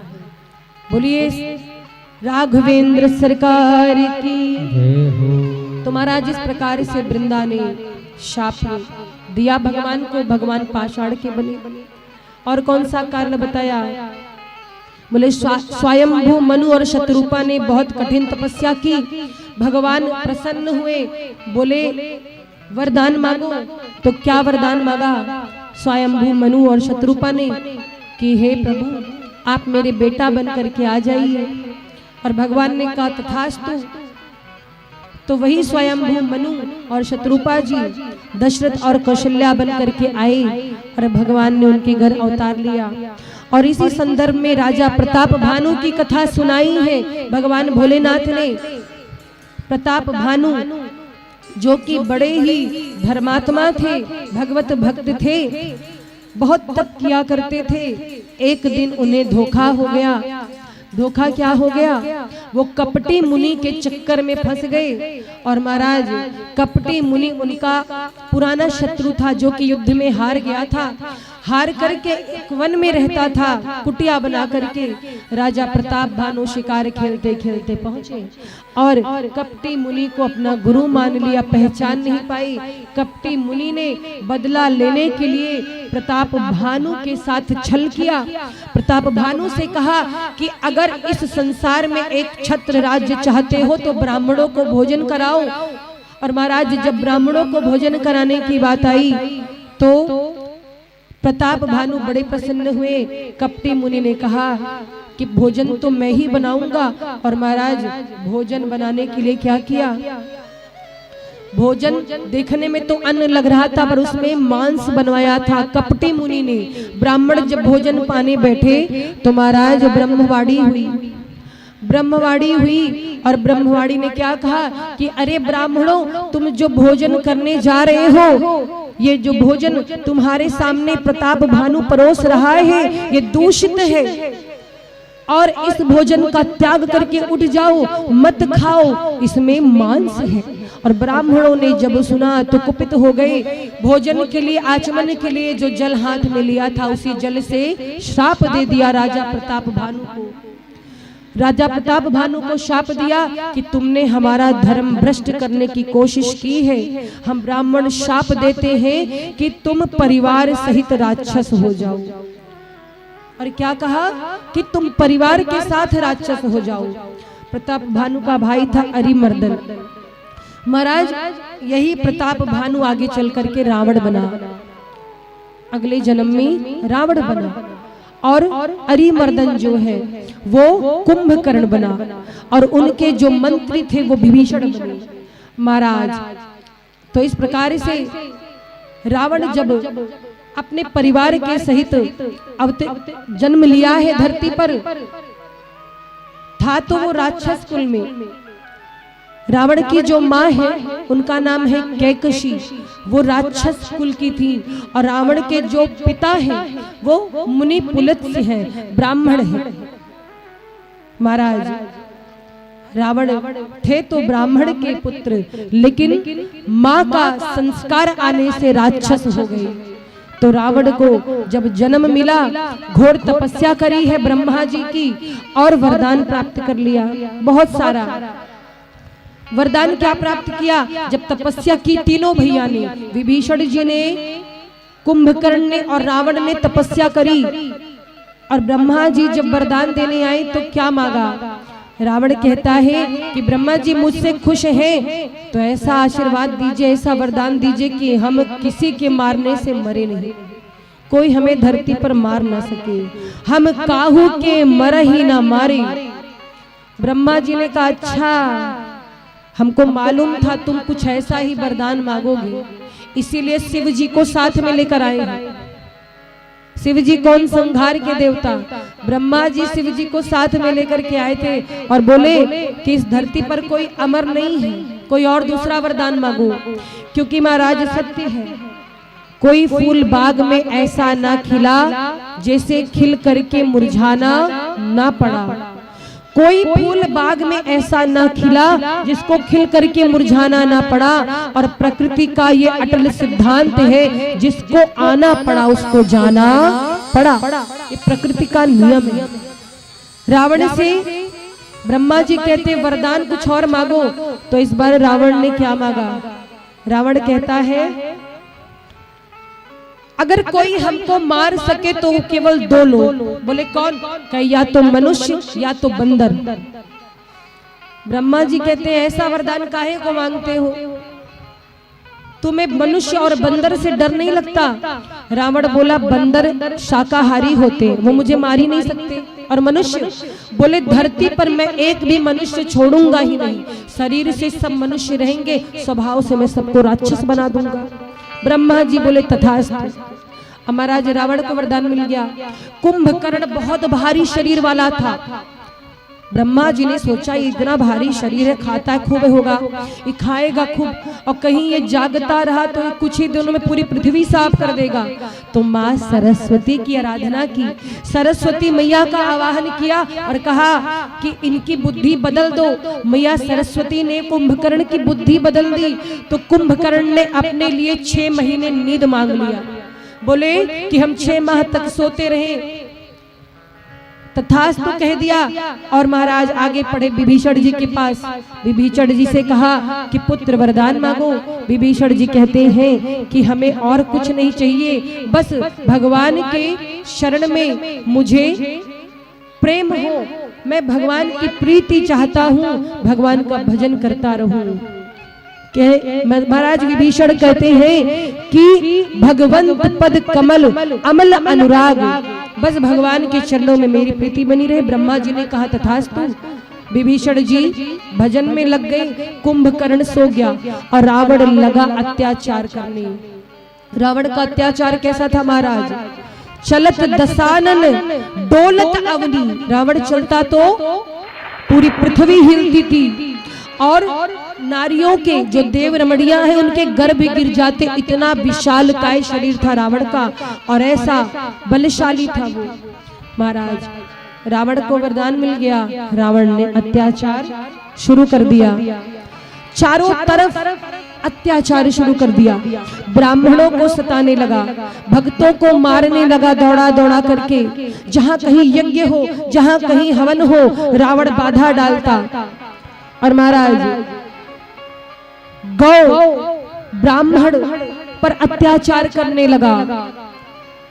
और महाराज रावण का जब राज हुआ धरती पर, तो धरती पर कहीं भी वेद और पुराण की कथा सुनने को नहीं मिलती थी।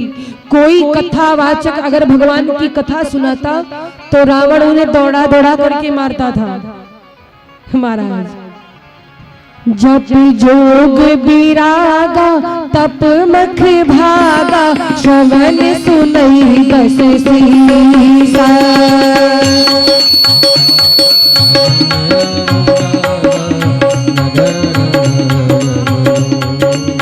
हो जप जोग विरागा तप मख भागा, श्रवण सुनई बस सीसा।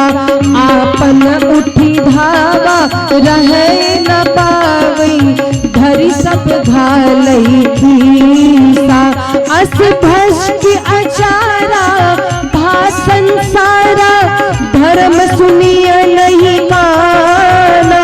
तेहि बहु विधि तासई, देश निकासई, जो कह वेद पुराना। तेहि बहु विधि त्रासई, देश निकासई, जो कह वेद पुराना। तेहि बहु विधि त्रासई, देश निकासई, जो कह वेद पुराना। और महाराज क्या हुआ? जो वेद पुराणों की चर्चा करते देश से निकाल देता रावण, दौड़ा दौड़ा करके मारने लगता। और महाराज कोई कहता है कि रावण के राज में धर्म की हानि हो गई। गोस्वामी जी लिखते अतिशय देख धर्म के ग्लानि, परम सभीत धरा कुलानी। लेकिन वास्तव में बताऊं मैं आपको, धर्म कभी छोटा नहीं होता है। अधर्म इतना बढ़ जाता है कि उसके सामने धर्म छोटा लगने लगता है, पर धर्म कभी कम नहीं होता है। तो महाराज सब परेशान हो गए, सब परेशान हो गए और त्राहि माम करते हुए जितने भी देवता हैं, गौ माता है, ऋषि मुनि संत हैं, वो पहुंचे ब्रह्मा जी के पास। बोले भगवान के पास उपाय है। भगवान ने हम लोगों को वरदान दिया था कि जब जब संकट आएगा तब तक हम आपकी बाधा दूर करेंगे। चलो हम लोग भगवान से अपनी बात कहते हैं। और महाराज भगवान की खोज होने लगी। कोई कहता है भगवान क्षीर सागर में मिलेंगे, कोई कहता है बैकुंठ में मिलेंगे, कोई कहता है साकेत धाम में मिलेंगे। सब परेशान होकर के देवगढ़ पहुंचे भगवान शिव के पास। भगवान शिव माँ भवानी से कहते हैं कि उमा जी, मैं उस समाज में बैठा था जहां पर ये चर्चा हो रही थी, भगवान कहाँ है?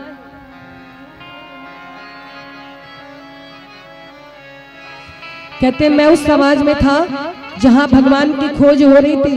तो शिव जी ने क्या कहा? शिव जी ने कहा सुनिए देवताओं, आप लोग भगवान को खोजने कहीं मत जाओ, भगवान को खोजने कहीं मत जाओ। तो बोले भगवान तो हर जगह है, आप भगवान को यही याद करो, भगवान यही आ जाएंगे। आपका प्रेम होगा तो भगवान प्रकट हो जाएंगे। और क्या कहा शिव जी ने? बहुत सुंदर बात कही।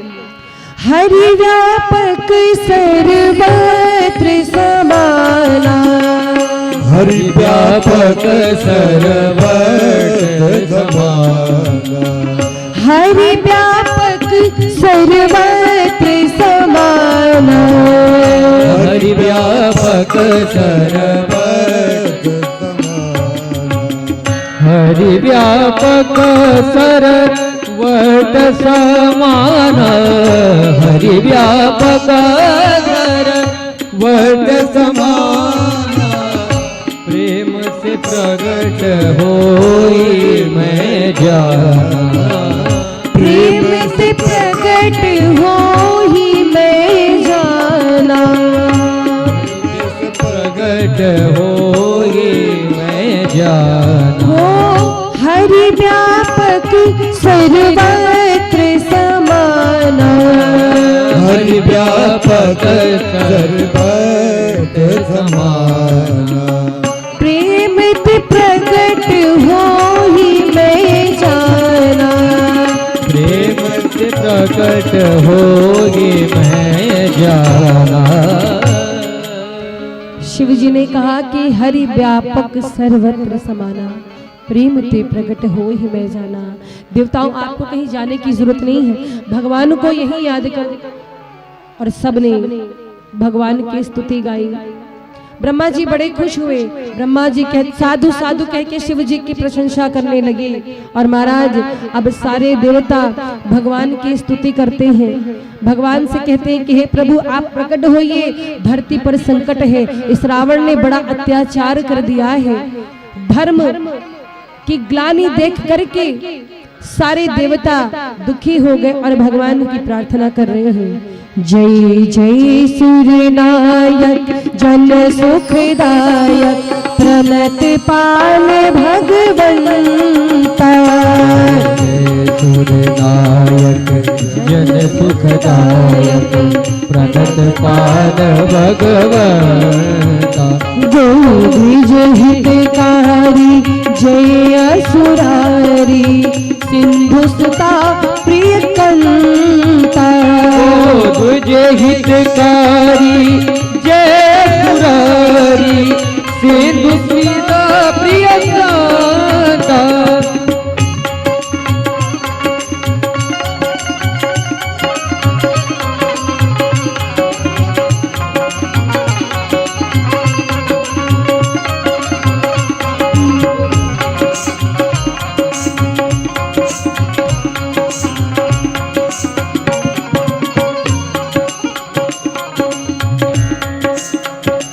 पालन सुर धरनी अद्भुत करनी, मर्म न जानहि कोई, जो सहज कृपाला दीन दयाला, करहु अनुग्रह सोई।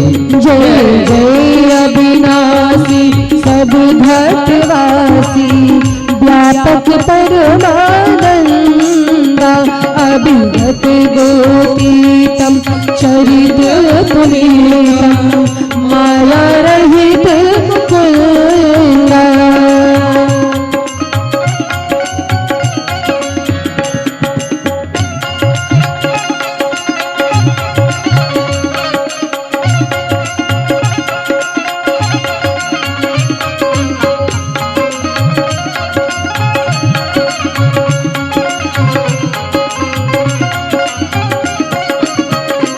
जेहि लागी विरागी अति अनुरागी, विगत मोह मुनि वृंदानिसि, बासर धावहि गुण गण गावहि, जयति चिदानंदा।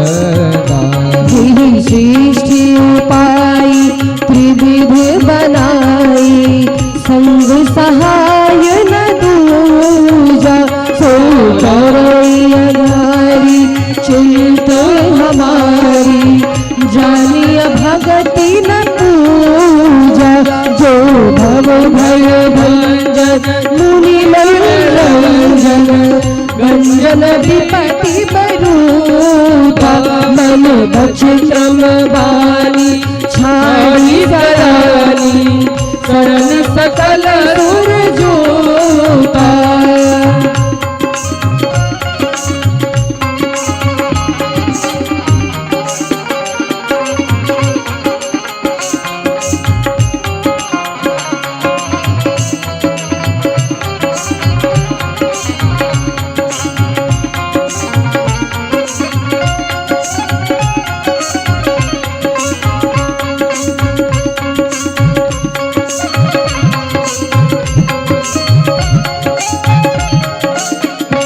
सागर द्रुति शेषा ऋषि अनेका, जा कहूँ को नहीं जाना, जेहि दीन पियारे बंद पुकारे, द्रवतो श्री भगवाना।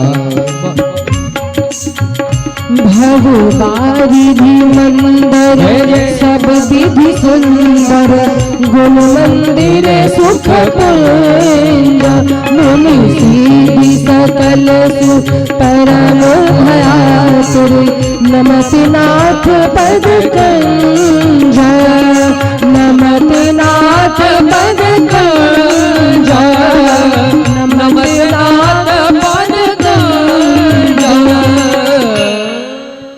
जानि सभै सुर भूमि सुनी, बचन समेत स्नेह, गगन गिरा गंभीर भई, हरनि शोक संदेह।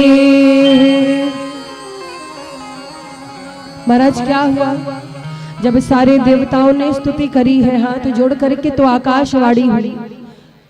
आकाशवाणी क्या हुई? अरे मुनि गणों, हे ऋषियों, हे धरती, हे देवताओं, आप लोग डरो नहीं। आकाशवाणी कहती है कि आप लोग डरो नहीं, आपके लिए हम अवतार लेंगे। ये आकाशवाणी हुई कब?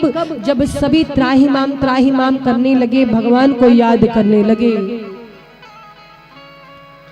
जनि डर पाहु मुनि सिद्ध सुरेशा, जनि डर पाहु मुनि सिद्ध सुरेशा, तुम्हि लागी धरी हऊ नर बेसा, तुम्हि लागी धरी हऊ नर बेसा। अनशन सहित मनुज अवतारा, सहित मनुज अवतारा, ले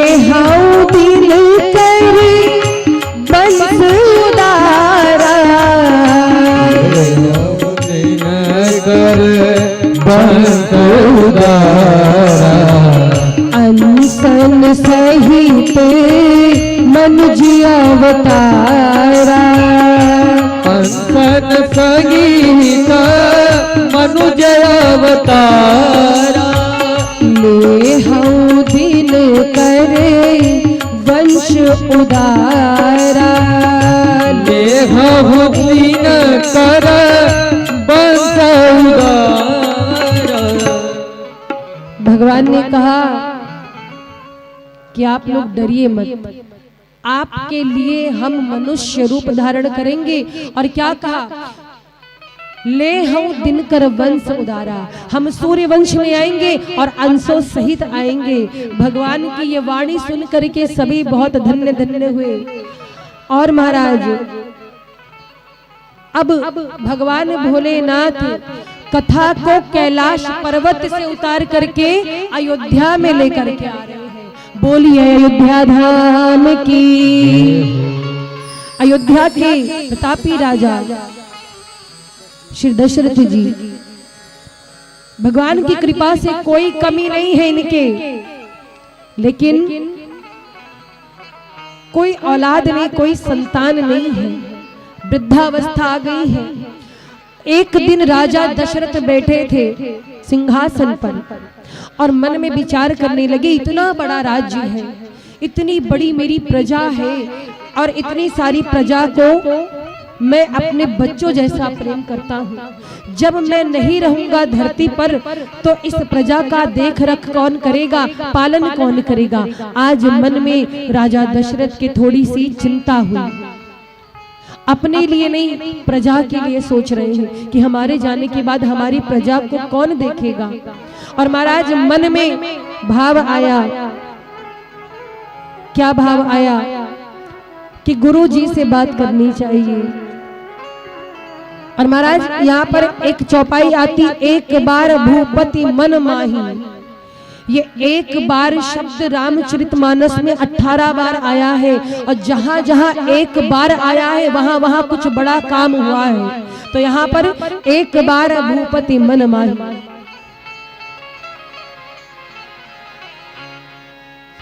एक बार भूपति मन माही, भई गलानी मोरे सुत नाही।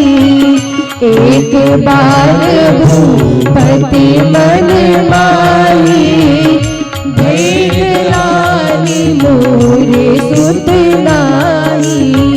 गुरु ग्रह गया तुरत मही पाला, चरण लागी करी विनय विशाला। गृह गयहु तुरत मही पाला, शरण लागे करि विनय विशाला। निज दुख सुख सब गुरु ही सुनाया, निज दुख सुख सब गुरु ही सुनाया। कही वशिष्ठ बहु विधि समझायो, कही वशिष्ठ बहु विधि समझायो। धरहु भीर होई है सुतचारी, त्रिभुवन विदित भगत भयहारी। धरहु भीर होई है सुतचारी, त्रिभुवन विदित भगत भयहारी। और देखिए महाराज चक्रवर्ती जी के मन में जब दुख हुआ तो गुरु जी के पास गए, गुरु जी को अपना दुख और सुख सुनाया और कहा, गुरु जी आपकी कृपा से कोई कमी नहीं, बस कोई लाला नहीं है। गुरु जी कहते चिंता न करो, आप एक ही बात करें, आपको 4 लाला मिलेंगे और पूरे जगत का भय हरने वाले होंगे। और क्या कहा, गुरुदेव कहते हैं कि कुछ नहीं करना है, बस थोड़ा सा आपको पूजा पाठ करना होगा। पूजा पाठ कैसा गुरुदेव? बोले आपको यज्ञ करना पड़ेगा, पुत्र कामेष्टि यज्ञ। और कौन करेगा? बोले श्रृंगी ऋषि करेंगे। और महाराज श्रृंगी ऋषि को बुलवाया है गुरुदेव वशिष्ठ ने। हो श्रृंगी ऋषि वशिष्ठ बोलावा, पुत्र काम शुभ यज्ञ करावा।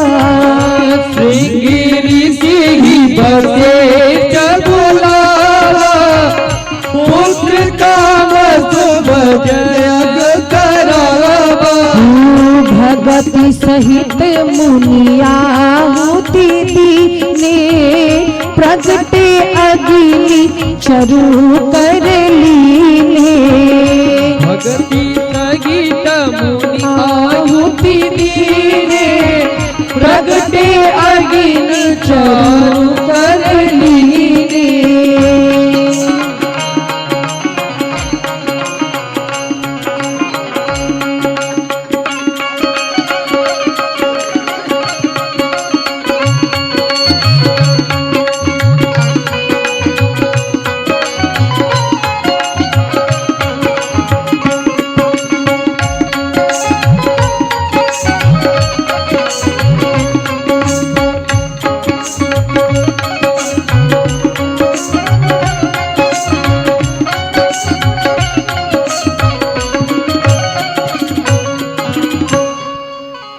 एक बार भूपति मन माही, एक बार शब्द आया है। और महाराज एक बार जहां भी आया मैंने बताया बहुत बड़ा बड़ा काम हुआ है। अब यहाँ पर क्या होगा, यहाँ पर भी बहुत बड़ा काम होगा। हमारे आराध्य श्री राम जी का प्राकट्य होगा, वो भी अकेले नहीं अंशों के सहित। तो महाराज गुरुदेव वशिष्ठ से अपना दुख सुख कहा, किसने? चक्रवर्ती जी ने। यहाँ आजकल क्या है, लोग अपना दुख तो बताते पर किसी से सुख नहीं बताते हैं। अगर बढ़िया पैसा आ रहा है, खूब आनंद में है, तो नहीं बताएंगे, कहीं मांग न ले हमसे। और दुखड़ा रोने को तो महाराज ऐसा रोएंगे, पूछने क्या बताएं, काम नहीं चल रहा है, बिजनेस सब बंद हो गया है, बड़ी समस्या है। लेकिन यहाँ गोस्वामी जी लिखते हैं कि गुरु से कुछ भी नहीं छिपाना चाहिए। गुरुदेव वशिष्ठ से केवल अपना दुख नहीं सुनाया है चक्रवर्ती जी ने, चक्रवर्ती जी ने अपना दुख और सुख दोनों सुनाया। सबसे पहले तो सुख सुनाया कि हे गुरुदेव आपकी कृपा से सब आनंद है, सब बढ़िया है, चकाचक है। पहले सुख बताया, फिर दुख बताया। तो गुरु से, अपने प्रिय से कोई बात नहीं छुपानी चाहिए। पता चला हलवा खाया है तो छुपा लिया, बढ़िया घी का आज हलवा मिला छिपा लेंगे। और कोई भोजन नहीं मिला, भूखे हैं तो पूरे गांव में चिल्ला देंगे। ऐसा नहीं होना चाहिए। गुरु जी से अपने हृदय की बात कही। गुरुदेव कहते हैं आप दुखी ना हो राजन, आपको एक नहीं चार लाला होंगे। इसके लिए आपको पुत्र कामेष्ट यज्ञ कराना पड़ेगा। और श्रृंगी ऋषि को बुलवाया है गुरुदेव वशिष्ठ ने। और यहाँ गोस्वामी जी लिखते हैं कि भगत सहित मुनि आहुति दीने। देखो संकल्प है यजमान का, पर आहुति कौन दे रहा? गुरुदेव दे रहे हैं। और महाराज जब गुरुदेव साक्षात आहुति दे तो यजमान का काम कैसे नहीं होगा? गुरु कृपा हो जाए तो क्या नहीं हो सकता। वृद्धावस्था है पर गुरु कृपा हुई। जब यज्ञ हुआ तो यज्ञ में से अग्निदेव चरु लेकर के प्रकट हुए, खीर लेकर के, और राजन को दिया। और क्या कहा कि ये खीर अपनी रानियों में आप बांट दीजिए। कौशल्या मैया, सुमित्रा जी और कैकेयी 3 रानियां हैं, बोले इनको खिला दीजिए, आपको बड़े सुंदर सुंदर लाला होंगे। और महाराज चक्रवर्ती जी ने गुरु जी को प्रणाम किया है। और वो तीनों खीर आधा आधा बांटा गया, 3 भाग किए गए। माँ कौशल्या, माँ सुमित्रा और माँ कैकेयी को दिया गया। जैसे ही खीर तीनों मैया पाने चली, तब तक सुमित्रा मैया के हाथ से एक पछड़ी उड़ते हुए आई और खीर का दोना लेकर उड़ गई। अब सुमित्रा मैया खाली रह गई, देखने लगी वो पछड़ी कहाँ पहुंची है। अंजना मैया महादेव की तपस्या कर रही थी पुत्र प्राप्ति के लिए, तो वो खीर का जो अंश था वो पहुंच गया अंजना मैया के हिस्से में। और उसी खीर के आशीर्वाद से श्री हनुमान जी प्रकट हुए। बोलो बजरंग बली की। तो पहले भगत आए, भगवान बाद में आए। और महाराज इधर सुमित्रा मैया की खीर जब पछड़ी लेकर उड़ गई तो कैकेयी मैया ने और कौशल्या मैया ने अपने अपने में से थोड़ा थोड़ा उनको दिया। तो 2 भाग हुए, उनको 2 हिस्सा मिल गया। और फल स्वरूप तीनों मैया गर्भवती हुई। समय बीता और महाराज जब देवताओं को पता चला कि अब भगवान गर्भ में आ गए हैं हम सभी का भय हरने के लिए, तो सारे देवता गर्भ स्तुति करने लगे। महाराज भगवान के आने की खुशी तो सबको होती है, बहुत प्रसन्नता होती है।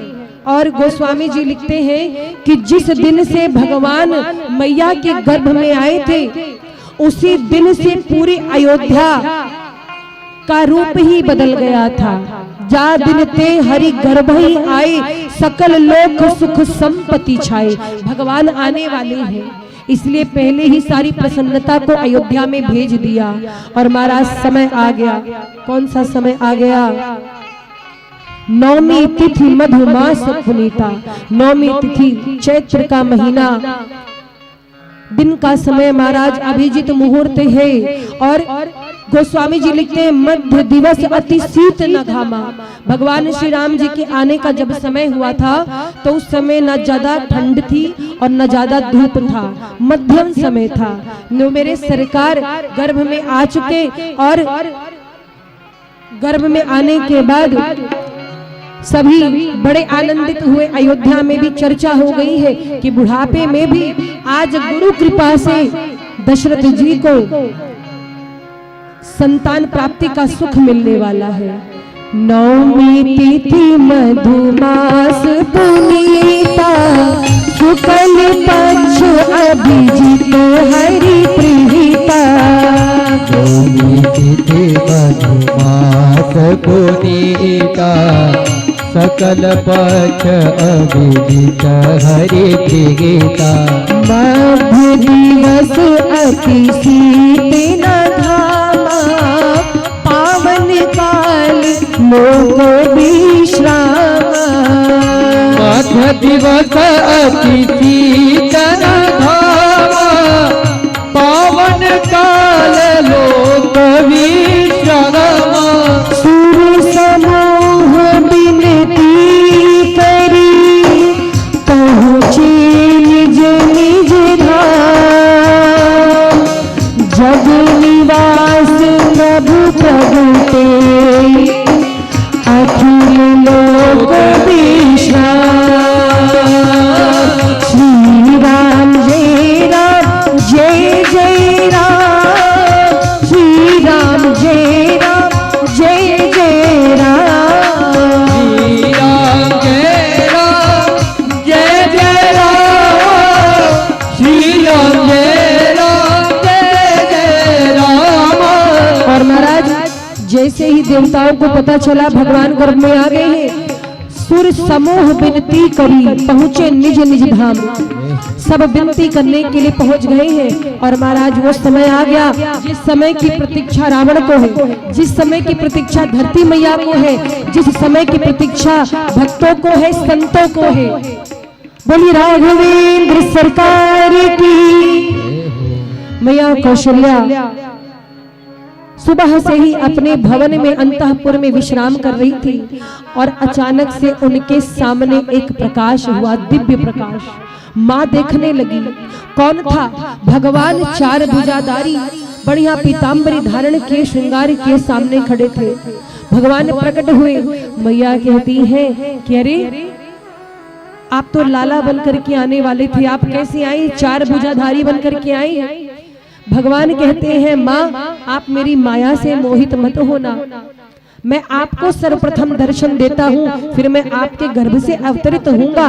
और मैया ने कहा कि प्रभु आप तो भगवान बनकर के आए हैं, चार भुजाधारी बनकर के आए हैं, थोड़ा बालकों की तरह आइएगा, रोते हुए आइएगा। और महाराज सर्वप्रथम माँ कौशल्या को दर्शन दे करके प्रभु अंतर ध्यान हुए और पुनः गर्भ में प्रविष्ट हुए। और अब हम लोग सभी भगवान का प्राकट्य उत्सव मनाएंगे। भय प्रगट कृपाला दीन दयाला, कौशल्या हितकारी। प्रगट कृपाला दीन दयाला, कौशल्या हितकारी। हर्षित महतारी मुनि मनहारी, अद्भुत रूप विचारी। हर्षित महतारी मुनि मनहारी, अद्भुत रूप विचारी। लोचन अभिरामा तनु घन श्यामा, जे आरुद भुज चारि भूषण मन माला नयन विशाला शोभा दे दुखरारी कहबी कर जोरे अटूट तोरे विधि कर भुवनता माया गुण ज्ञाना प्रति अभिमाना वेद पुराण नमता करुणा सुख सागर सब गुण आगर ये भी गावगे श्रुति सता सोम हित लागे जन अनुरागे भय प्रकट चेता ब्रह्मांड निकाया निर्मित माया रोम रोम प्रतिवेद करे मम उर्दुरासे यह उपहासे सुनत धीर मति धीर उपजा जग जाना प्रभु मुस्काना चरित बहुत विधि की करे कभी कथा सुहाए मात बुझाए ये भी प्रकार सुत प्रेम रहे माता पुनि बोले सोमत डोले तजहु तात यह रूपा कीजे शिशुलीला अति प्रिय शीला यह सुख परमोपा सुन वचन सुजाना रोदन जाना होई बालक सुर रूपा यह चरित जो गावगे हरि पद पावगे तेना पावगे भव को गावगे हरि पद पावगे तेना पावगे भव को तेना परहि भव को तेना परहि भव को विप्र भेल सुर संत हित लीली मनुज अवतार निज इच्छा निर्मित तनु माया गुण गोपाल। बोलिए राम लला सरकार की। भगवान आज माँ के गर्भ से बाहर आ रहे हैं। प्रातः काल का समय है। आकर के एक दासी ने समाचार दिया चक्रवर्ती जी को। कब? जब बालक के रोने की आवाज सुनी। मैया ने कहा था कि आप भगवान बनकर के आए हैं, बालक बनकर के रोइए। और भगवान ने फिर बच्चों की सी लीला आरंभ की, जोर जोर से रुदन किया। माँ कौशल्या के कच्छ से आवाज आई, दासी आई और कहती है, महाराज बधाई हो, कौशल्या मैया को सुंदर सा लाल हुआ है। और महाराज चक्रवर्ती जी ने अपने गले से मड़ियों की माला उतार करके दे दी, लो दासी को दान कर दिया। फिर तब तक माँ कैकेयी के कच्छ से रोने की आवाज आई बालक के। फिर दासी आई, बोली सरकार कैकेयी महारानी को भी सुखपूर्वक बालक हुआ है और बधाई दी है। कैकेयी मैया के बालक की बात सुनी चक्रवर्ती जी बोले, अरे तो दो हो गए। बड़े खुश हुए, अपनी हीरे की अंगूठी दान कर दी और सोचने लगे कि गुरु जी ने तो 4 कहा था, अभी तो 2 ही हुए हैं। तब तक माँ सुमित्रा के कच्छ से 2 बालकों के रोने की आवाज आई और 2 बालक रुदन कर रहे हैं। दोनों बालकों के रोने की आवाज सुनी है। चक्रवर्ती जी ने, दासी ने आकर सूचना दी, महाराज बधाई हो, माँ सुमित्रा ने भी सुखपूर्वक 2 बालकों को जन्म दिया है।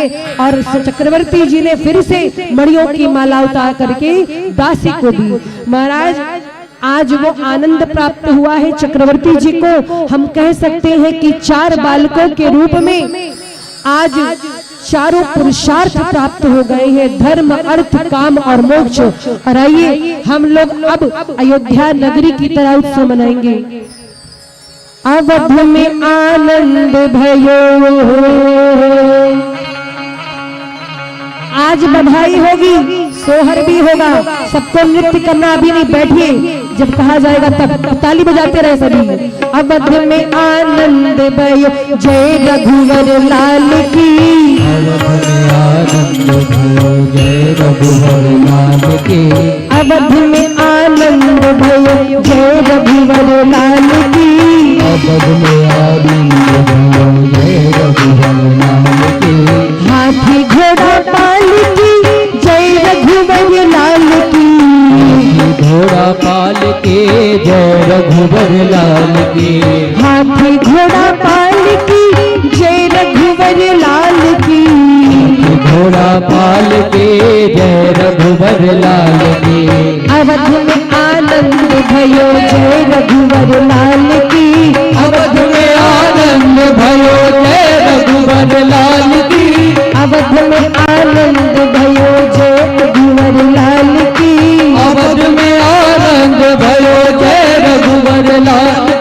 तालियों की सेवा करते हुए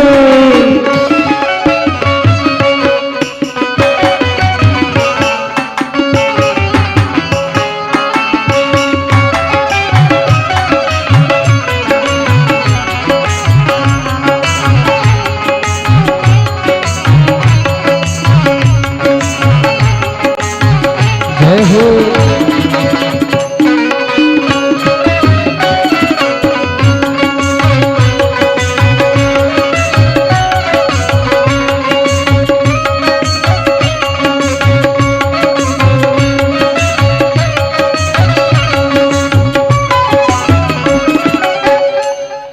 और देखिए राम जी का प्राकट्य हुआ है, कितने लोग खुश हैं। तो अब बधाई होगी, जितने भी भक्त हैं राम जी को बधाई देंगे, ठीक है। और आज हमारे राम जी का प्राकट्य उत्सव है, तो सभी को बधाई देनी है। एक बार जोरदार तालियां हो जाए। बिल्कुल ऐसे राम जी रोए थे जब प्रकट हुए थे। बोलिए राम लला सरकार की। एक एक करके सभी बधाई देंगे। कितने लोग बधाई देंगे राम जी को? देखिए जो कुछ भी आप लेकर के आए हैं, आप अभी अपने स्थान पे बैठे रहेंगे। राम जी का पालना नीचे जा रहा है, आएंगे धीरे से पालना झुलाएंगे। जो कुछ अर्पित करना है राम जी को अर्पित करेंगे आप लोग। और बधैया मतलब जान रहे ना, जब राजा दशरथ को चारों लाला मिले थे तो दशरथ जी ने खूब दान पुण्य किया था, खूब बधाइयां लुटाई थी।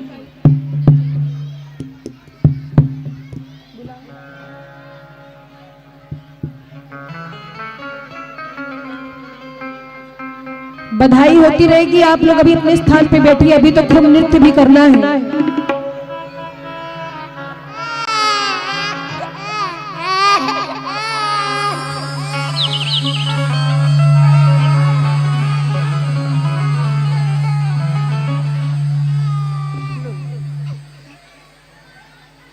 बोली राघवेंद्र सरकार की।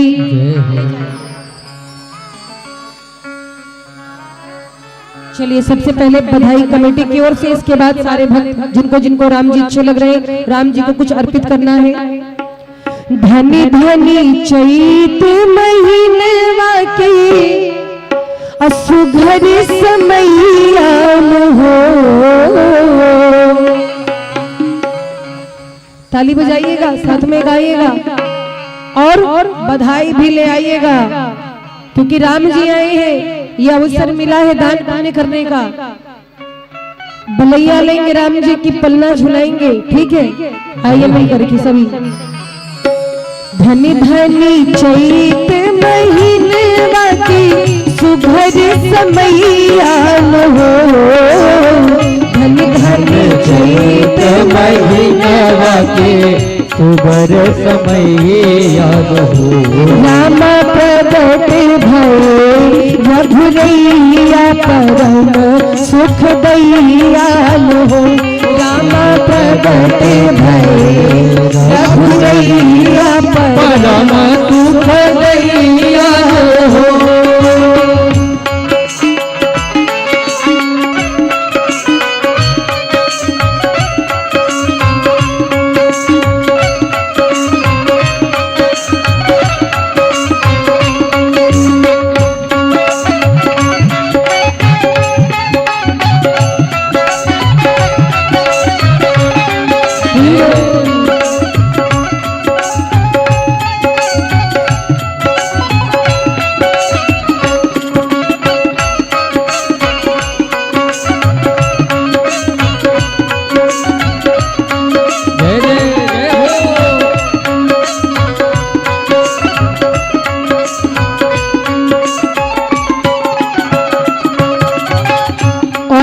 जिनको आना है जल्दी जल्दी आ जाइए।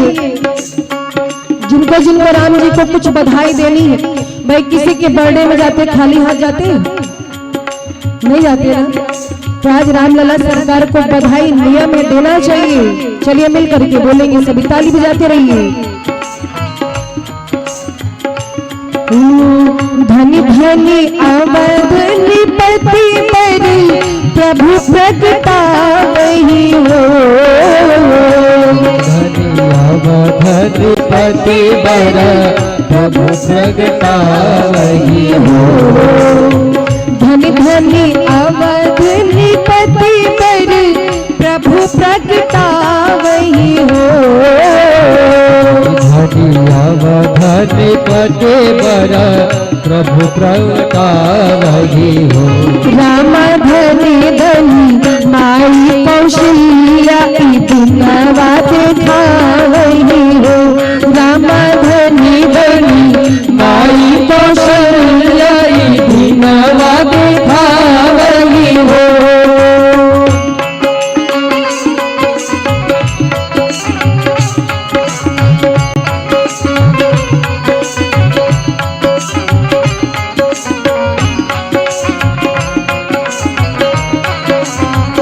बोले चारों भैया की जय हो।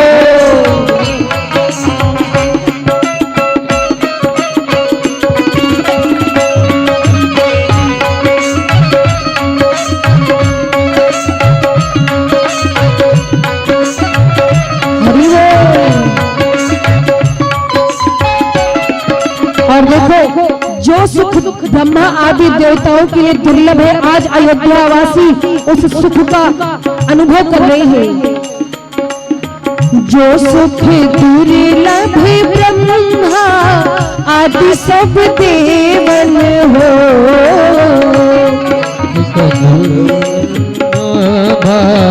आदि सब देवतन हो।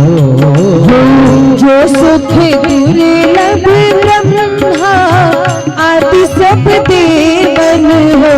रामा अवध नगर के बसैया सहज ही में पावही हो। रामा अवध नगर के बसैया सहज ही में पावही हो। राम प्रगट भये रघुरैया परम सुख दयालु हो। राम प्रगट भये रघुरैया परम सुख दयालु हो। ताली बजाते हुए सभी हाथों को उठा करके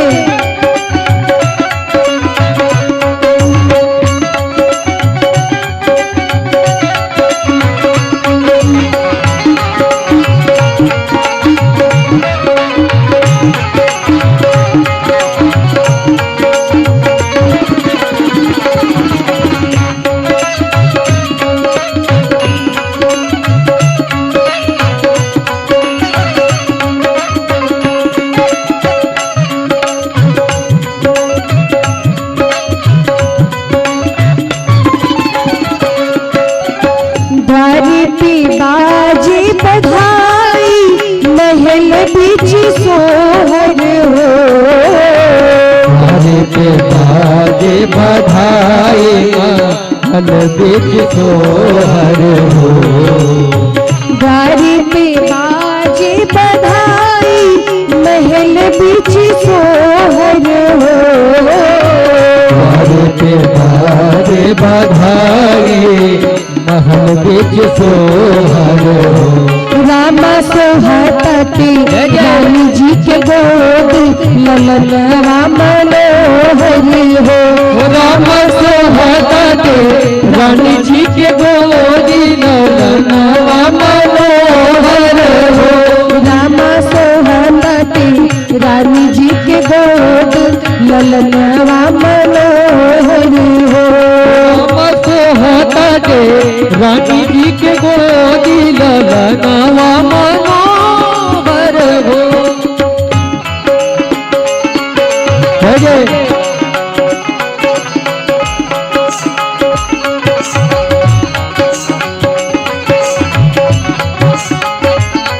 बोलो कौशल्या की लाल की।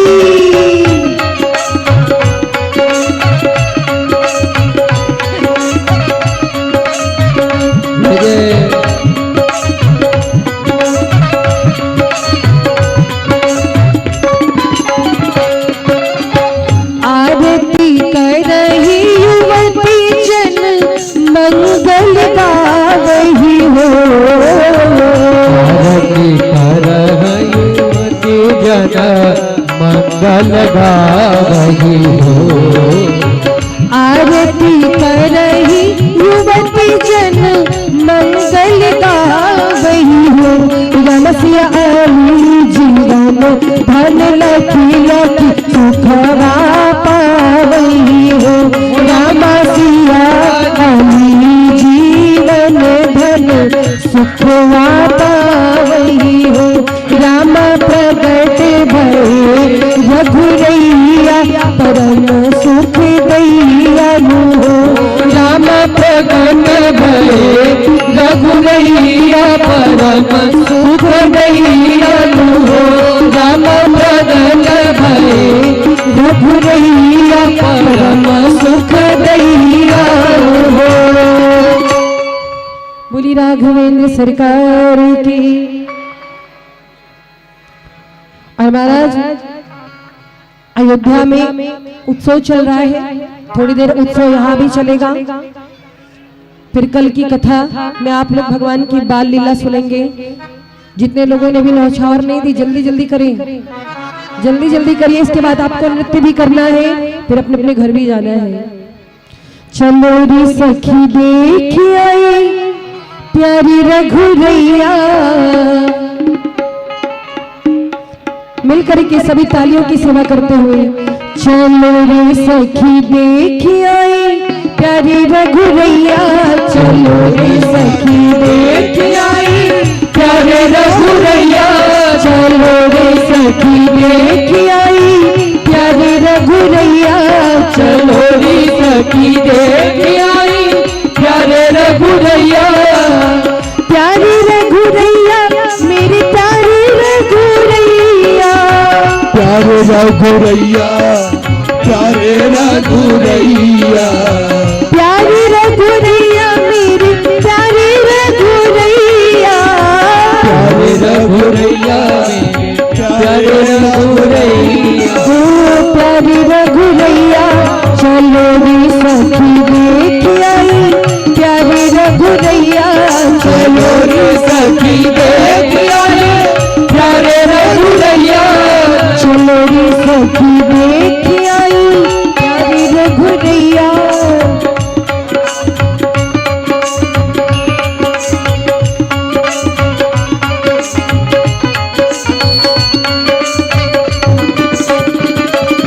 बोलो रामलला सरकार की।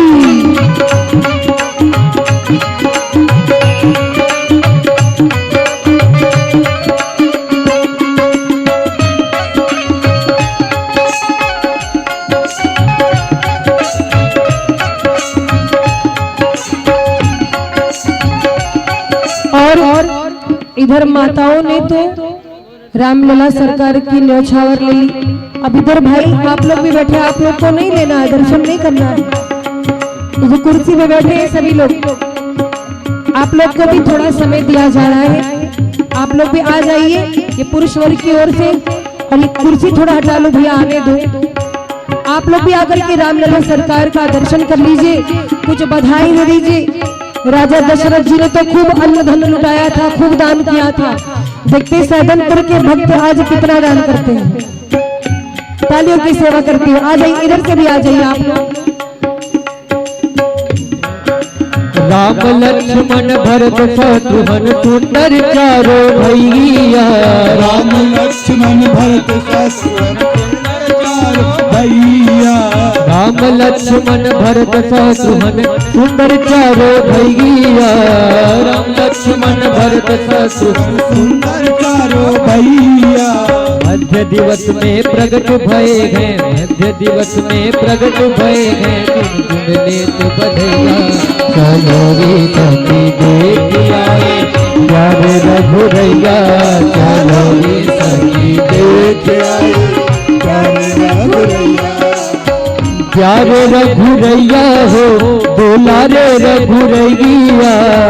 प्यारे रघुरैया हो दुलारे रघुरैया। बाजत बधैया चलो री सखी देख आए प्यारे रघुरैया। चलो री सखी देख आए प्यारे रघुरैया। चलो री सखी देख आए।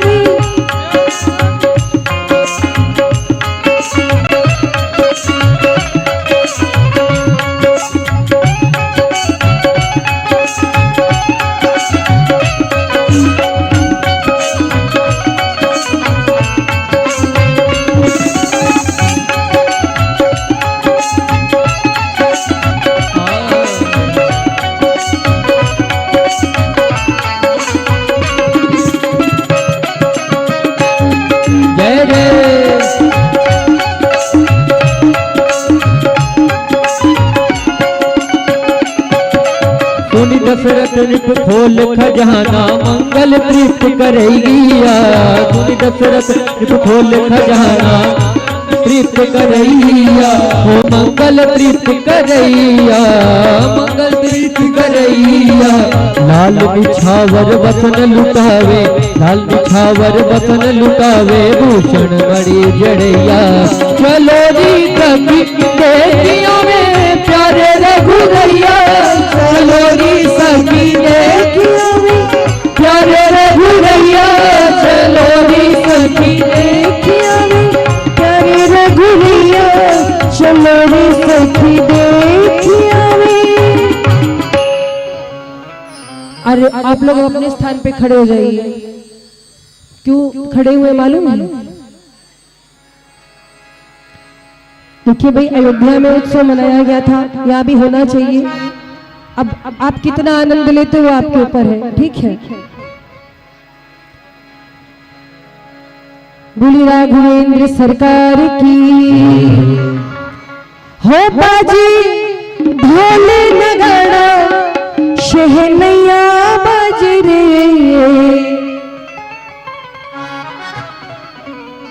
हो बाजी ढोल नगाड़ा शहनैया बाज रे। आज ऐसे नहीं, झूमना आता है कि नहीं आता आप लोगों को? झूमना पर एक दूसरे को ढकेलने मत लगना, बच्चे धक्का देने लगते हैं। खूब बढ़िया से नाचो अगर आपको नाचना आता है, क्योंकि राम जी का जन्म उत्सव है, चारों भाई आए हैं। हो बाजी ढोल नगाड़ा, बाजी ढोल नगाड़ा शहनैया बाज रे। आज अवध नगरिया बधैया बाज रे। हो बाज अवध नगरिया में बधैया बाज रे। हो आज अवध नगरिया बधैया बाज रे। हो आज अवध नगरिया में बधैया बाज रे। हो बाजी ढोल नगाड़ा, बाजी ढोल नगाड़ा शहनैया बाज रे। आज अवध नगरिया बधैया बाज रे। हो आज अवध नगरिया में बधैया बाज रे।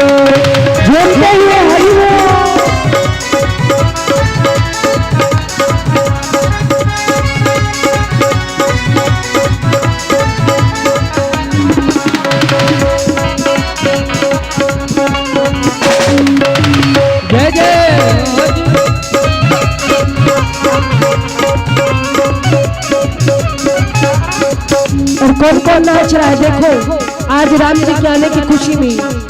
दशरथ जी नाचते हैं नाचती न मैया, दशरथ जी नाचते हैं नाचते मैया, अन्न धन लुटावे भर भर लुटावे भेन गैया, अन्न धन लुटावे भर भर लुटावे भेन गैया।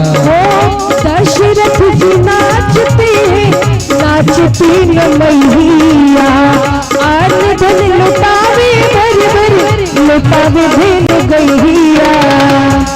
अवध के वासी तो वासी, अवध के वासी तो वासी तीनों गैया नाच रे अवध नगरिया भैया बाज रे हो, अवध नगरिया में भैया बाज रे, अवध नगरिया भैया बाज रे, अवध नगरिया में भैया बाज रे। और सारे अवधवासी आज उत्सव मना रहे हैं, खूब नाच रहे हैं। और राजा दशरथ से क्या कहते, राजा जी का जन्मवा देगा, राजा जी का हलवा देगा, रानी जी का हलवा देगा, रानी जी का हलवा देगा, राजा जी का जन्मवा देगा। बाजना मजेरा वैसे हीरा हो रतनवा देगा, राजा जी का हलवा देगा, रानी जी का जन्मवा देगा, राजा जी का हलवा देगा, रानी जी का जन्मवा देगा। बाजना मजेरा वैसे हीरा हो रतनवा देगा, राजा जी का बनवा देगा, राजा जी का हलवा देगा। आज अवध नगरिया भैया बाज रे, आज अवध नगरिया में बधैया बाज रे। झूमते हुए बोलो राम लला सरकार की जय जय।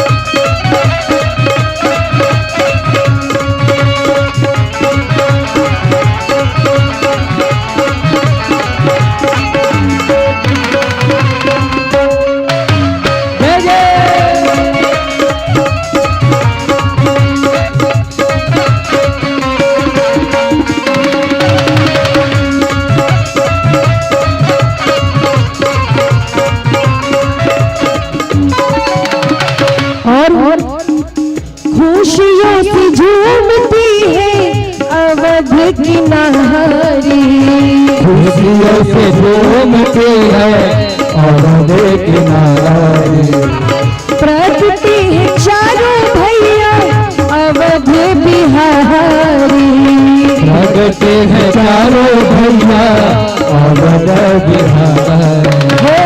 खुशियों से हमारे समिति के जो सदस्य हैं वो भी आए सामने, थोड़ा देखिए। सब ही नचावत राम गोसाई, जय हो। संसार में तो नाचना ही है, लेकिन एक बार ठाकुर के सामने तो नाचें। श्री राम झूम करके नृत्य करते हुए हरि बोल।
हैं चारों भैया अवध बिहारी। हो नाची धरती अंबर नाची धरती अंबर अंगनैया नाच रे आज अवध नगरिया बधैया बाज रे हो आज अवध नगरिया में बधैया बाज रे। आज अवध नगरिया में बधैया बाज रे। आज अवध नगरिया बधैया बाज रे। अवध नगरिया में बधैया बाज रे। हो जी अवध नगरिया बधैया बाज रे। बोल रामलला सरकार की। जिन्होंने नृत्य किया एक बार उनके लिए जोरदार तालियां हो जाएंगी। और जो बैठ करके जो खड़े होकर देख रहे थे खाली दर्शन कर रहे थे एक बार उनके लिए जोरदार तालियां बजाइए। और जो वीडियो बना रहे थे, वीडियो कौन कौन बना रहे थे? खूब वीडियो बना रहे हो, सबकी मोबाइल रख ली जाएगी। आप लोग नृत्य नहीं करते, खाली वीडियो बनाते हो। आइए चलते हैं संकीर्तन की ओर। कल के लिए सूचना है, कल भगवान राम की बाल लीला आप सुनेंगे। चारों भैया किस प्रकार से अपना बचपन व्यतीत करते हैं, क्या क्या चरित्र किया है राम जी ने बाल्यावस्था में, कल बाल लीला की कथा सुनेंगे। और प्रश्न आपसे पूछा जाएगा थोड़ी देर बाद। बधाइया एक और।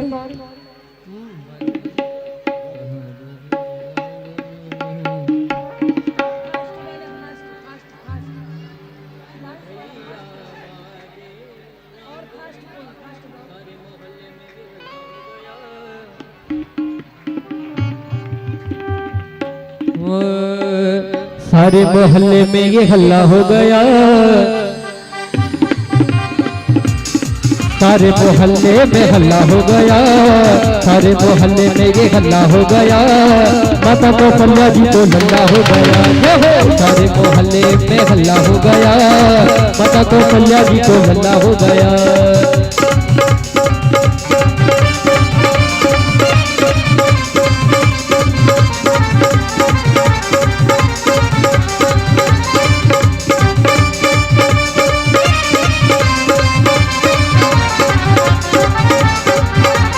नृत्य करते हुए तालियों की सेवा करते हुए हरि बोल।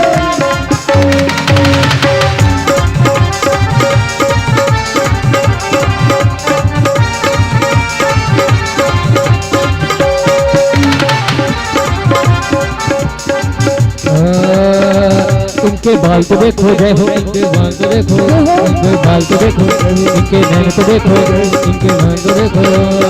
इनका दीवाना मोहल्ला हो गया। इनका दीवाना मोहल्ला हो गया। माता कौशल्या जी को हल्ला हो गया है। सारे मोहल्ले में हल्ला हो गया। माता कौशल्या जी को हल्ला हो गया। सारे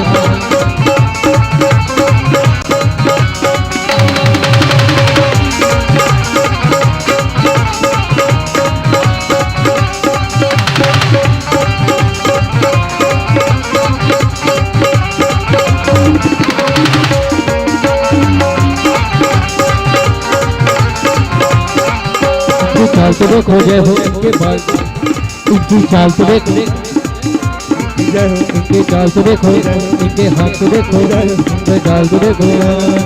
इनका दीवाना मोहल्ला हो गया। इनका दीवाना मोहल्ला हो गया। माता कौशल्या जी को हल्ला हो गया। सारे मोहल्ले में हल्ला हो गया। माता कौशल्या जी को हल्ला हो गया।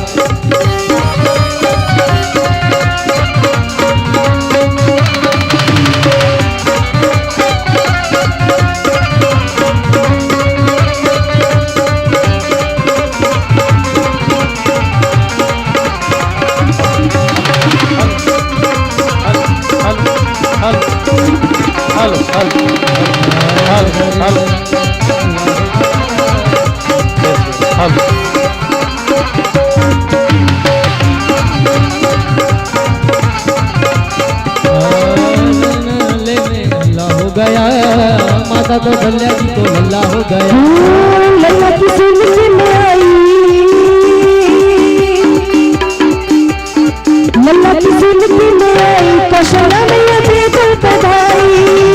सुन के मैं आई, दुर्गा मैया दे दो बधाई।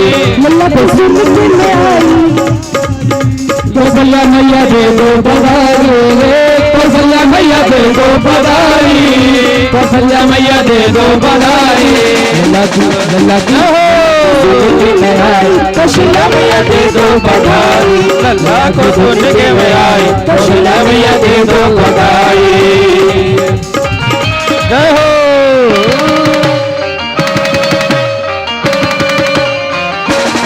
जय हो, बधाई हो।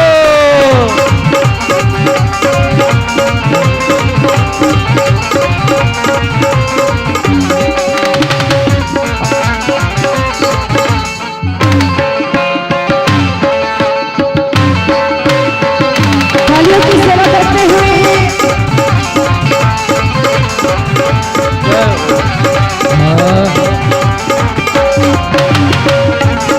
जय जय। ऐसन मनोहर मंगल सूरत सुहावन सुंदर, सूरत सुहावन सुंदर सोरत हो। ऐसन मनोहर मंगल सूरत सुहावन सुंदर, सूरत सुहावन सुंदर सोरत हो।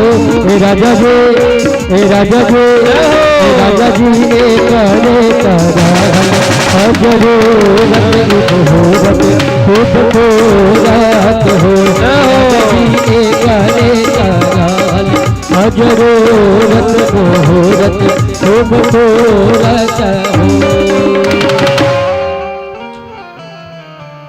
बोली राघवेंद्र सरकार की। देखिए अब उत्सव यहीं पर आराम दे दीजिए, क्योंकि अभी फिर भगवान राम का विवाह परसों होना है। सारी एनर्जी आज ही खत्म हो जाएगी तो विवाह में क्या करोगे बोलो। आइए चलते हैं विश्राम संकीर्तन की ओर। शिशार बैठ जाइए आप लोग। बोली राघवेंद्र सरकार की। अच्छा प्रश्न पूछना था, प्रश्न महाराज जी पूछेंगे। आप लोग बैठिए, सभी लोग बैठ जाइए।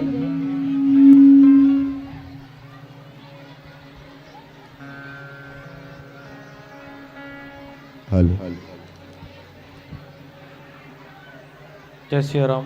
सभी लोग शांति पूर्वक बैठ जाएं।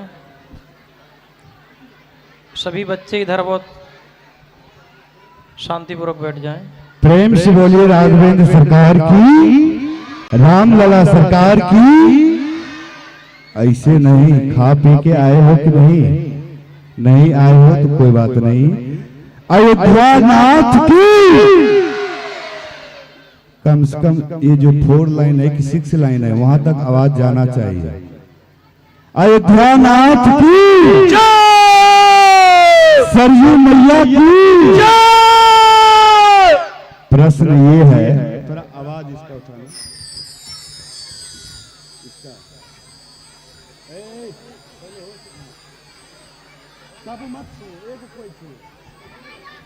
प्रश्न ये है, श्री रामचरित्र मानस में 4 यज्ञ है, कौन सा पूर्ण हुआ कौन सा पूर्ण नहीं हुआ, किनका पूर्ण हुआ किनका नहीं पूर्ण हुआ।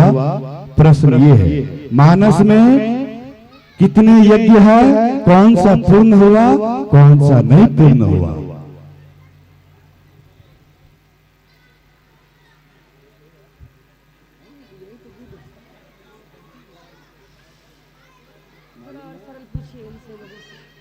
जो कथा हुई उसी में पूछिए। पता ही है, समझेंगे तो पता ही है। प्रश्न ये है, श्री रामचरित्र मानस जो आप कथा सुन रहे हो इसमें कितने यज्ञ हुआ है, कितने यज्ञ पूर्ण हुआ कितने यज्ञ पूर्ण नहीं हुआ, ये प्रश्न है। नहीं मालूम है तो फिर तो हम बताएंगे तो मेडल हम ले लेंगे। इसलिए आप लोग कोई जानते हो आप बता सकते हैं।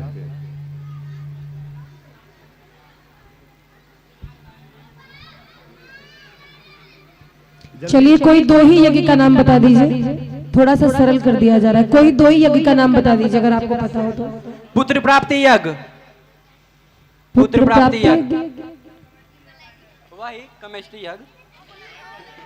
नहीं हुआ। पूरा शुद्ध बोलिए ना, पुत्र कामेष्टि। अच्छा, और दूसरा दूसरा कौन सा है? प्रश्न फिर से सुन लीजिए। 4 यज्ञ हुआ है, 4 यज्ञ में कौन सा पूर्ण हुआ, कौन सा पूर्ण नहीं हुआ?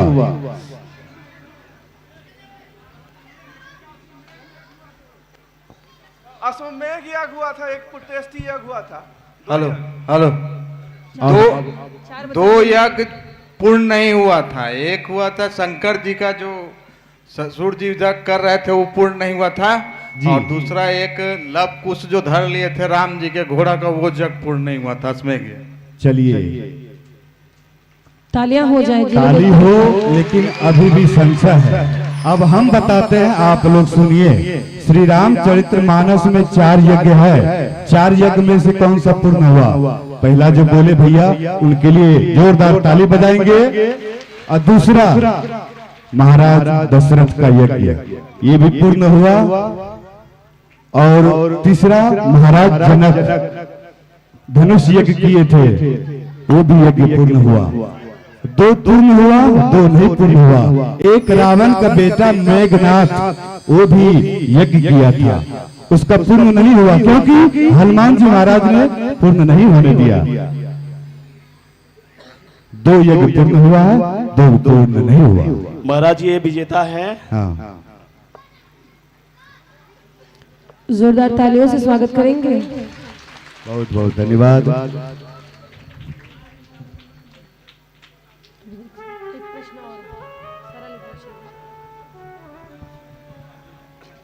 एक प्रश्न और माताओं के लिए। जोरदार ताली स्वागत कीजिएगा भाई जी के लिए।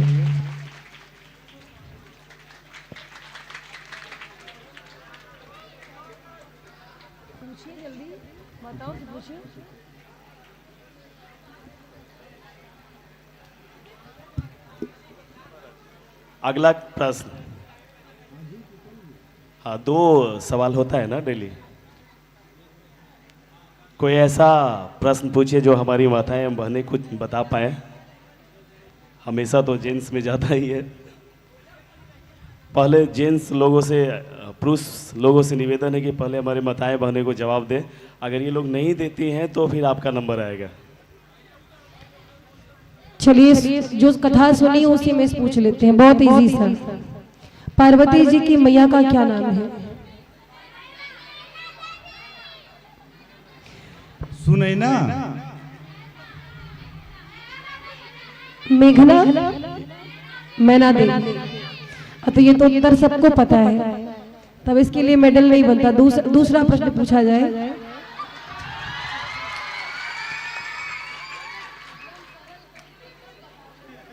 नहीं, हम देखना चाह रहे थे। वैसे बहुत अच्छा रहा, आप लोग बता तो रहे हो, कम से कम बहुत सुंदर है। अच्छा, ये बताइए भगवान श्री राम का जन्म किस मुहूर्त में हुआ है? इतना बताइए। जोर से बोली, थोड़ा खड़े होकर के अपने जगह पर। मुहूर्त का नाम, अभी जब राम जी के प्राकट्य की कथा चल रही थी आपको बताया गया, कौन सा मुहूर्त था? किस मुहूर्त में प्रभु अवतरित हुए? अरे त्रेता युग में तो आए, युग की बात नहीं हो रही, मुहूर्त की बात हो रही है।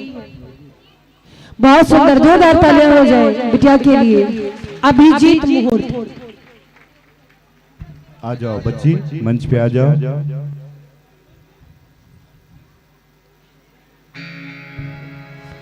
बोली राघवेंद्र सरकार की।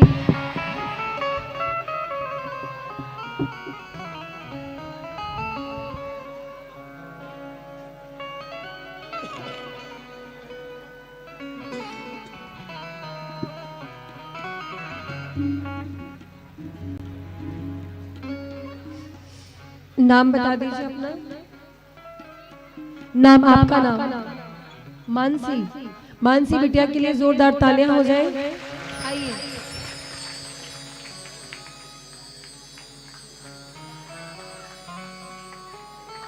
चलते हैं संकीर्तन की ओर, तत्पश्चात विश्राम आरती। आप सभी लोग अपने स्थान पर खड़े हो जाओ। आप सभी लोग, क्योंकि इको माइक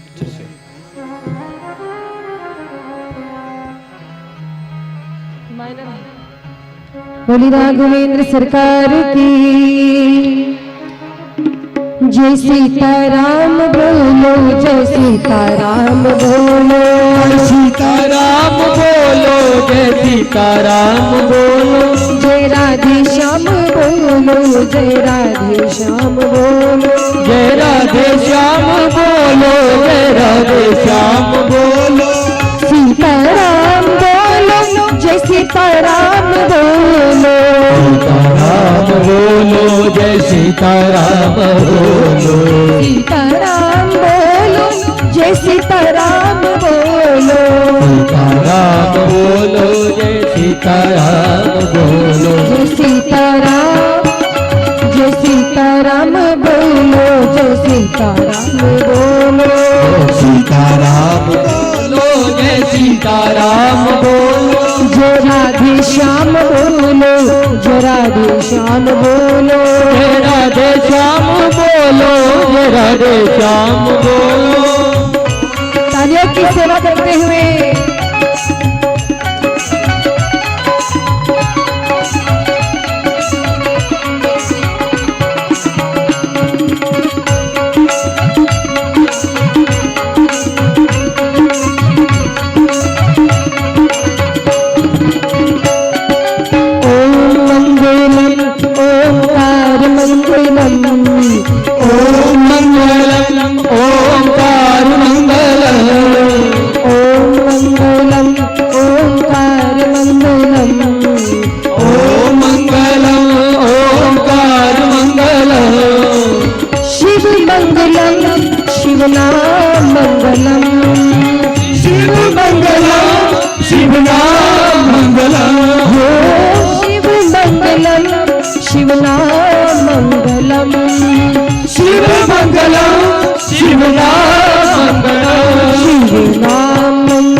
बोली राघवेंद्र सरकार की जय।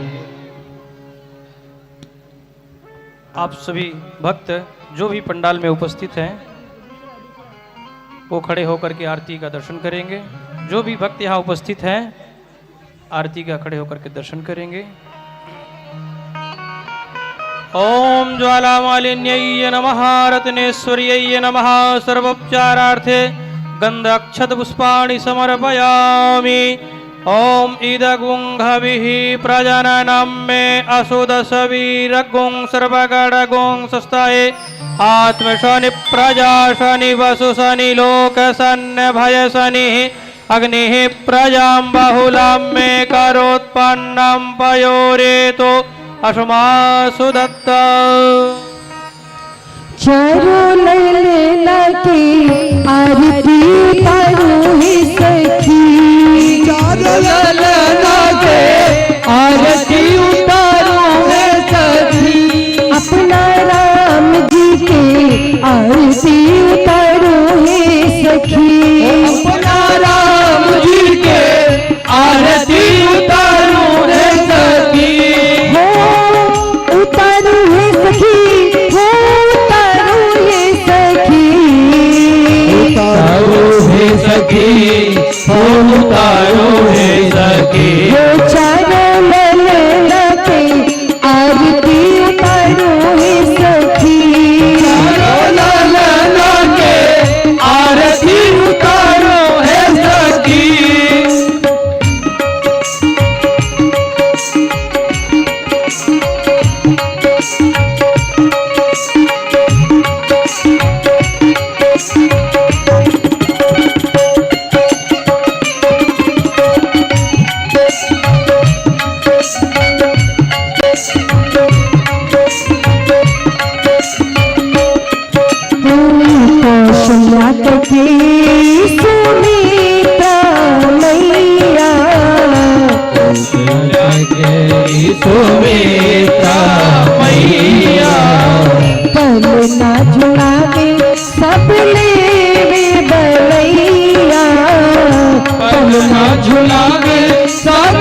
अपने चारों सखी चारों ललना के आरती उतारो है सखी चारों ललना के आरती उतारो है सखी अपना राम जी के आरती उतारो है सखी अपना राम जी के आरती उतारो है सखी